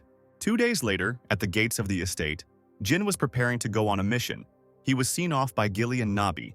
At this time, he met the cadets of his group. Young master, are you going to Mammoth, a lawless area? Yes, but young master, your hair color. The hero's hair color was not the usual black, but light brown. His clothes were also unusually dirty and worn. There were no family identification marks. Bradamante was covered in paint. Disguise. They can't guess that I'm Runcandle. My mission is different from yours, so I'll need to go to a different teleportation gate. Did you get the mission to subjugate? Yes. You look worried. Did something happen? The cadets looked awkwardly and frowned at the floor. Only Mesa answered, Nothing. We just came to say goodbye before you left. What do you mean, say goodbye? This isn't the last time we meet. Well, if we're unlucky, one of us might die. But nothing will change just because you're worried, right? So just focus on getting the job done. And I will definitely come back. Jin's confidence shocked the cadets. So don't worry about trifles. Yes, young master, please be careful, Belab said, relaxing from the hero's words. Yes, see you later. Jin said goodbye to the cadets. You got yourself some cuties, said Nabi, who was lying in Gilly's arms after the group left. Don't even mention it, so keep an eye on them. Don't worry, I have the body of a great black one. And you also shouldn't be caught or exposed, the guy interrupted the cat. Damn, you be careful not to get caught. Don't act recklessly just because you're wearing a disguise. I'm leaving. Murakan said goodbye to the Genovs and ran after the cadets. Sir Murakan has gone, said Jilly. So it will be quiet here for a while. You can think of it as a vacation, Jilly. I'll pick up some souvenirs when I get back. But you are going to kill the lover of the mistress of the Ice Palace. I am worried. I know that young master is not an ordinary mid-level cadet, but Mammoth is a very dangerous place. So I ask you to be on your guard. Definitely. Jin saddled the prepared horse and, smiling, set off on his way. Then, I'm off. Mamit, a lawless area, a place where the worst of criminals congregated. There was no gate into the city, only a broken arch surrounded by trash and cacti. And once you passed it, you were inside Mammoth. Here I am, scum. I'm new to this town, so why don't you give me a warm welcome? A huge man with a huge mace shouted as he burst into one of the pubs in the city center. The people in the pub cheered as they recognized the huge man. Tonk, on the run again? Loud laughter was accompanied by the sounds of mugs with drinks slamming. A creak, silence. Everyone stared at the person who entered. It was a haven for criminals of all sorts, and it was said that the locals exuded such a terrible aura that not even weeds could grow there, Jin thought as he entered. Huh? We really have a new guy? Jean walked up to the bartender and tossed him a silver coin. Cold water and something to eat? The barman caught the coin and snorted as if he couldn't believe what was happening, and soon the whole pub was bursting into laughter. Aren't you being a little cocky for a newbie? Who are you? Tonk walked up to the boy and grabbed his shoulder. Hey newbies, if you haven't been to Mamita yet, don't you think it might be worth checking out our rules? Now, quietly kneel down and lick my feet thoroughly. The thug didn't have time to finish speaking before the dagger that Jin had pulled out was in his neck. As soon as Jin put his dagger away, blood gushed out from Tonk's wound as he fell to the floor. Do I have to wait long? There was a long moment of silence. No one made a single sound. Haha, he really died. How did I know that would happen? As the mentor said, this place is full of experienced crazy people. She told me that in order for these criminals to accept me, I had to demonstrate skills and an iron will. She helped me in my past life. I hope that one day I can repay her. The bartender placed a glass cup of cold water and a plate of appetizers on Jean's table. I didn't add any poison. Even I know that killing people with poison is prohibited here. You seem to know a lot about Mamita, despite your youth. Are your parents or siblings familiar with the place? None of your business. This time, Jean tossed a gold coin to the bartender, who shrugged. What do you want? Drugs? There's a product that's become a craze in Mamita lately. Or are you looking for someone? Second, do you happen to know anyone named Hester around these parts? Jin remembered the image of his magic master from his past life. A woman with fiery red hair. No. I see. In that case, can you recommend a place to stay overnight? It would be nice if it wasn't already crawling with bugs. A place without bugs meant the safest hotel in Mamita. There is one that fits the description. A tavern called the Moonwell in the west of town. This place is where the elite of Mammoth sleep, so you won't have to make a spectacle of it like this. Jean emptied his plate of black bread and dry bacon before leaving the pub. Jin walked towards the moonwell and thought, Alcaro Chendero is a spoiled son of a count. He grew up with a roof over his head. He is obsessed with pleasure and fun. There is nothing in him except noble blood and a sweet face. He is a typical scum who grovels before the strong and humiliates the weak. The only reason he stays in this dangerous city is most likely to attract the attention of the mistress of the Ice Palace, who is currently busy with another lover. So, he can only be in this tavern. Jin remembered the bartender's words about the new drug and immediately assumed that Alcaro was currently high in his room. As he walked up the steps of the tavern, he was already preparing himself. Considering that he is the lover of the mistress of the Ice Palace, he should have bodyguards. First, I should assess the situation in the lobby. As soon as the hero entered the building, he heard someone's commotion. Why? Why do you say you can't? The young man who had gone into hysterics in the center of the lobby was Alcaro Chendero himself, shouting at the bodyguards, Yesterday you got some without any problem. What luck to think that I would find him so quickly. Jin watched from the side. We can't allow you to take more. I beg you. I can't last an hour without drugs. I can't help you, sir. You need to understand that our job is to protect, not to indulge your every whim. Shut up. I don't want to hear anything else, so shut up. If you don't get it right now, I'll remember this, you damn bastards. I've memorized your faces. As soon as my dear returns, both of your heads will be cut off. What? How dare you sigh in front of me? The bodyguards looked at each other silently. Oh, you damn dirty peasants. I am the son of a count. One guard suddenly punched Alcaro in the stomach. The drug addict immediately lost consciousness. How much longer do we have to deal with this runt? I wish he'd leave us alone and die of an overdose. Why does she even keep this worthless thing? Quiet. We just need to complete the mission set before us. We shouldn't let our personal feelings get involved. The guards carried the unconscious Alcaro back to the room. Jin noted that the guards were at least 6th rank knights. Killing Alcaro is a simple task. I need to figure out how to eliminate him and get out of here so that the guards don't catch me. The use of poison is prohibited. If I kill him this way, the whole city will rise up and start hunting me. But, on the other hand, the guards prevent me from going head-on. A stealthy way to kill Alcaro in the Moonwell. Okay, it's decided. Jin came up with a strategy. The next day, Jin, returning to his room in the tavern from a walk, thought about the strategy. I use magic in my room to cause panic among the guests. I only have the 4th rank, but if I add spiritual energy, I can cast a spell with the power of at least the 6th rank. This will make them think that there is at least a 6th rank mage here, who in their right mind would think that a 15-year-old brat is 6th rank. No one at that age is capable of such a thing. Also, due to the peculiarities of using spiritual energy, after casting the spell there will be no trace that I did it, so they won't be able to expose me. Jin began preparations in the room. To make it look like an attack came from outside, summoning lightning would be the best option. Darkness began to gather at the boy's feet. Spiritual energy release. He closed his eyes and released spiritual energy. The whole room was filled with darkness. I actually managed to come up with a scary plan. Blue lightning loudly enveloped Jin's hands. Then the threads of spiritual energy were added to the current, summoning lightning. Sometime before, a young white-haired girl, accompanied by the Ice Palace guards, entered Mamet. How many bodyguards does he have? 6, my lady. Sorry, you had to work so hard because of a bastard who forgot his place. But today it all ends, right? You came here personally to make our work easier. Well, I can kill him whenever I please. You say he's in the Moonwell? Then let's hurry there. Good news must be delivered quickly. Yes, my lady. Suddenly, before the girl's eyes, a thundercloud appeared in the clear sky and a huge bolt of lightning struck straight into the building. My lady, it's from the Moonwell. It seems she chose a bad day, smiled Cirrus Endorma, captain of the 7 Swords of the Ice Palace and daughter of the palace's mistress. It seems that someone in the Moonwell has incurred the wrath of a high-level mage. That might be the case, but it could also be an attack aimed at the Ice Palace. There are 6 of our people in the tavern, and that's not counting Mom's lover, Alcaro. Come on, I don't care what happened to Alcaro, so focus on finding our soldiers. Yes, my lady. As they approached, a second bolt of lightning fell on the Moonwell. Damn! Who even did this? Hey, you said you killed the mages of the Zypel family before. Maybe it was all them. I made this up, the tavern patrons shouted. The girl's guard almost ran inside the crumbling building when Cirrus stopped him. Stop, Heighton! Immediately, the last lightning bolt struck the hotel, more powerful than the first discharges. What's going on? The building split in half and a fire started. The force of that blast wave must be the final attack. I agree, my lady. I hope everyone survived. Cirrus ran forward. At this time, the injured Jin was climbing out from under the rubble. Perhaps because the last lightning was completely infused with my spiritual energy, it was more like a 7th tier spell. Thanks to the pendant, I managed to avoid mortal wounds, and it seems that all the guards of the Ice Palace survived.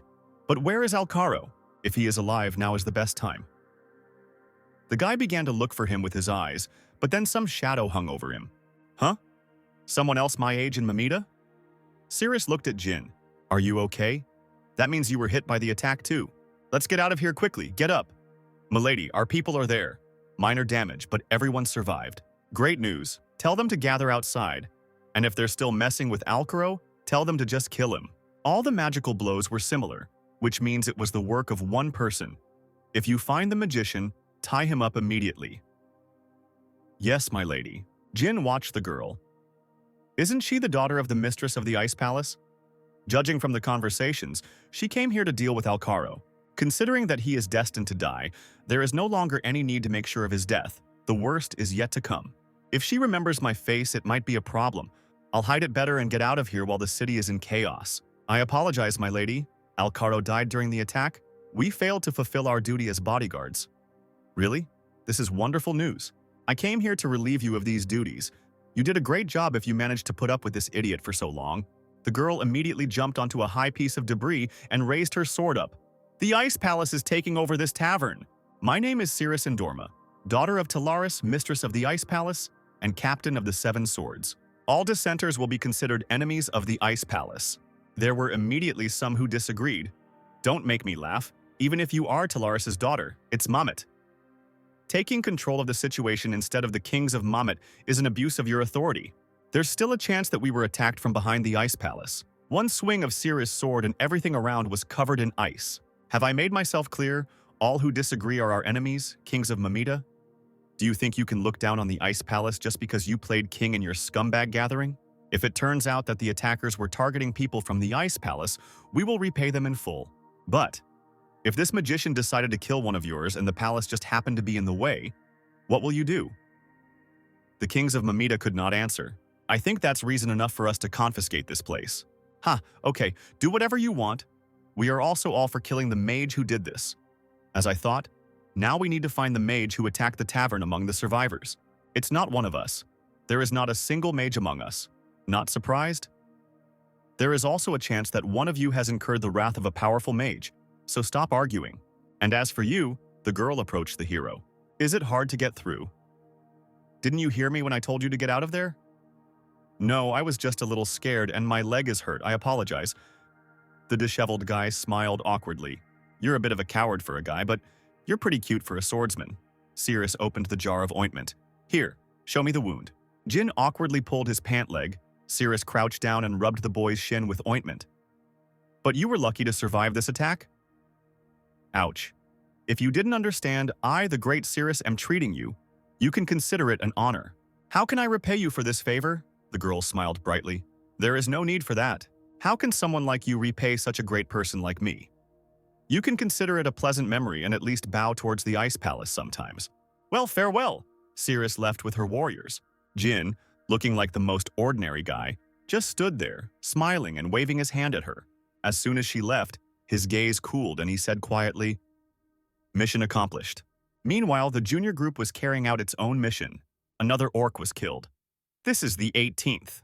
It may even be possible to complete the task without unnecessary casualties. Let's get back in one piece and destroy those bastards' pride. Time mint, Scott. Mesa was stern.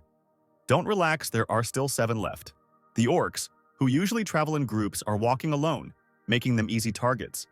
Mesa tried to understand how this could happen. It seems like the gods themselves are watching over us. Either that, or Master Jin's words have blessed us and it brings us good luck. After a short rest, Mesa commanded, "We need to reconnoiter the area again. Stay alert and focus on the task." As the cadets walked through the forest, only one small black cat kept an eye on them from among the tall foliage. There are only 7 left. Nabi sighed heavily. As soon as they deal with the rest, I will be able to return home. A few days ago, when Jin was sent on a mission, Murikan arrived here before the squad. He gathered all the orcs together and said to them, "Listen carefully, you damned orcs. From today on, you will move alone. If any of you dare to form a flock, I will kill you all. Is that clear? If you understand, disperse immediately. The lower orcs fled. They could not go against the orders of the great black dragon. While walking around in his cat form, Murakun scolded Jin for thinking he was some big shot for entrusting him with such things. Oh, I need to ask him to buy me some manga when he gets back. Nabi lay down on a tree to watch the evening halt of a group of cadets. Suddenly, he felt a dangerous presence in the distance, slowly approaching the camp where the detachment was staying. Murakun did not know who this presence belonged to or what their purpose was. He immediately transformed into a human, noticing that none of the squad sensed anything approaching. I don't think the enemy will leave here so easily. I'm very glad that these brats are only 3rd rank. A black ball formed on the man's palm. Because Jin would have noticed my barrier right away. A dark dome surrounded the camp. In the camp, Belub, who was on night watch, felt as if it had become darker, while Murakun, in the body of a dragon, went towards the enemy. And finally he saw him. His gigantic body, which could be compared to a fortress, was covered with rocks.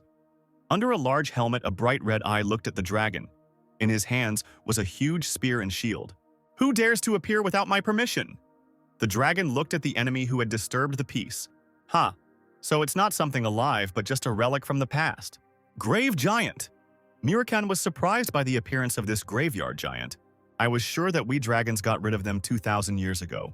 What is the thing that is supposed to protect the tombs of dead gods doing here? The cemetery giant raised his shield and spear. Whatever it is, this is not a pleasant meeting. I will destroy you with one blow. Murakun opened his mouth and the darkness gathered in a dangerous sphere. When he exhaled, everything around him suddenly plunged into complete darkness, and in the place of the giant there remained only pieces of a helmet and shield. After the battle ended, Murakun returned to his human form and breathed heavily. It's been a long time since I've used my powers seriously. My whole body hurts. I don't believe for a second that this is just a leftover grave giant.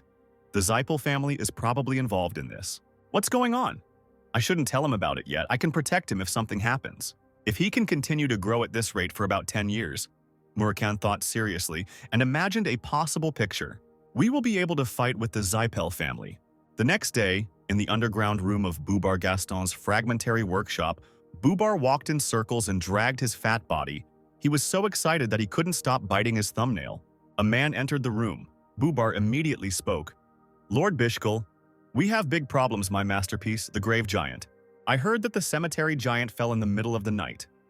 The one who entered was Bishkul Ibriano, also the vice president of the revolutionary group Kinzello. True. Who is capable of doing such a terrible thing as destroying a work of art? Bubar. It doesn't matter now. The one who destroyed the grave giant was a dragon, a shadow dragon. I personally inspected the scene. Dragon? Are you saying that the dragons already know about our grand plans? Nothing is known for sure, but it was a warning. You should be more careful. I will assign you some skilled people. We need to arrange a meeting with the Zypel family in the near future. The successful return of Jin and his squad from the missions was the hottest topic in the intermediate class. Even Jed was surprised by the success of his younger nephew. Good. So you managed to complete the mission and return from Mamet. Jed spoke directly during the general training. You must have outplayed the captains who assigned you this task. They will not like it at all. Thank you, Uncle. Okay, everyone disperse. Yes, sir. Jin met with his group. I'm glad you're okay, young master. You did a great job, too. At this time, the senior cadets were watching them from afar. Have you heard what they say? It just so happened that some mage attacked the tavern where the target was located. Young Master Jin is incredibly lucky. The world is so unfair. Not only is he Runkendel, but luck is on his side. Many of us will remain mid-ranked cadets at best, no matter how hard we try. I wouldn't be so upset if he at least had excellent skills, but the young master is 4th rank at best, and his charges are 3rd. Hey, Kajin, are you just going to leave it like this? What can I do except watch? We may despise him, but he's still a pure-blooded Runkendel. Until Lady Mew and Lady Anne give us a direct order, we can't do anything. The group of senior cadets suddenly fell silent as they saw Jin walk closer to them and look at them. What the? Do you think he heard us? He couldn't have done it from such a distance. I beg your pardon, but I hear everything, my comrades. Jin interrupted them. Kajin Romero, how's the arm? I must thank the young master for cutting it off so skillfully, which made it easy for the doctors to reattach it.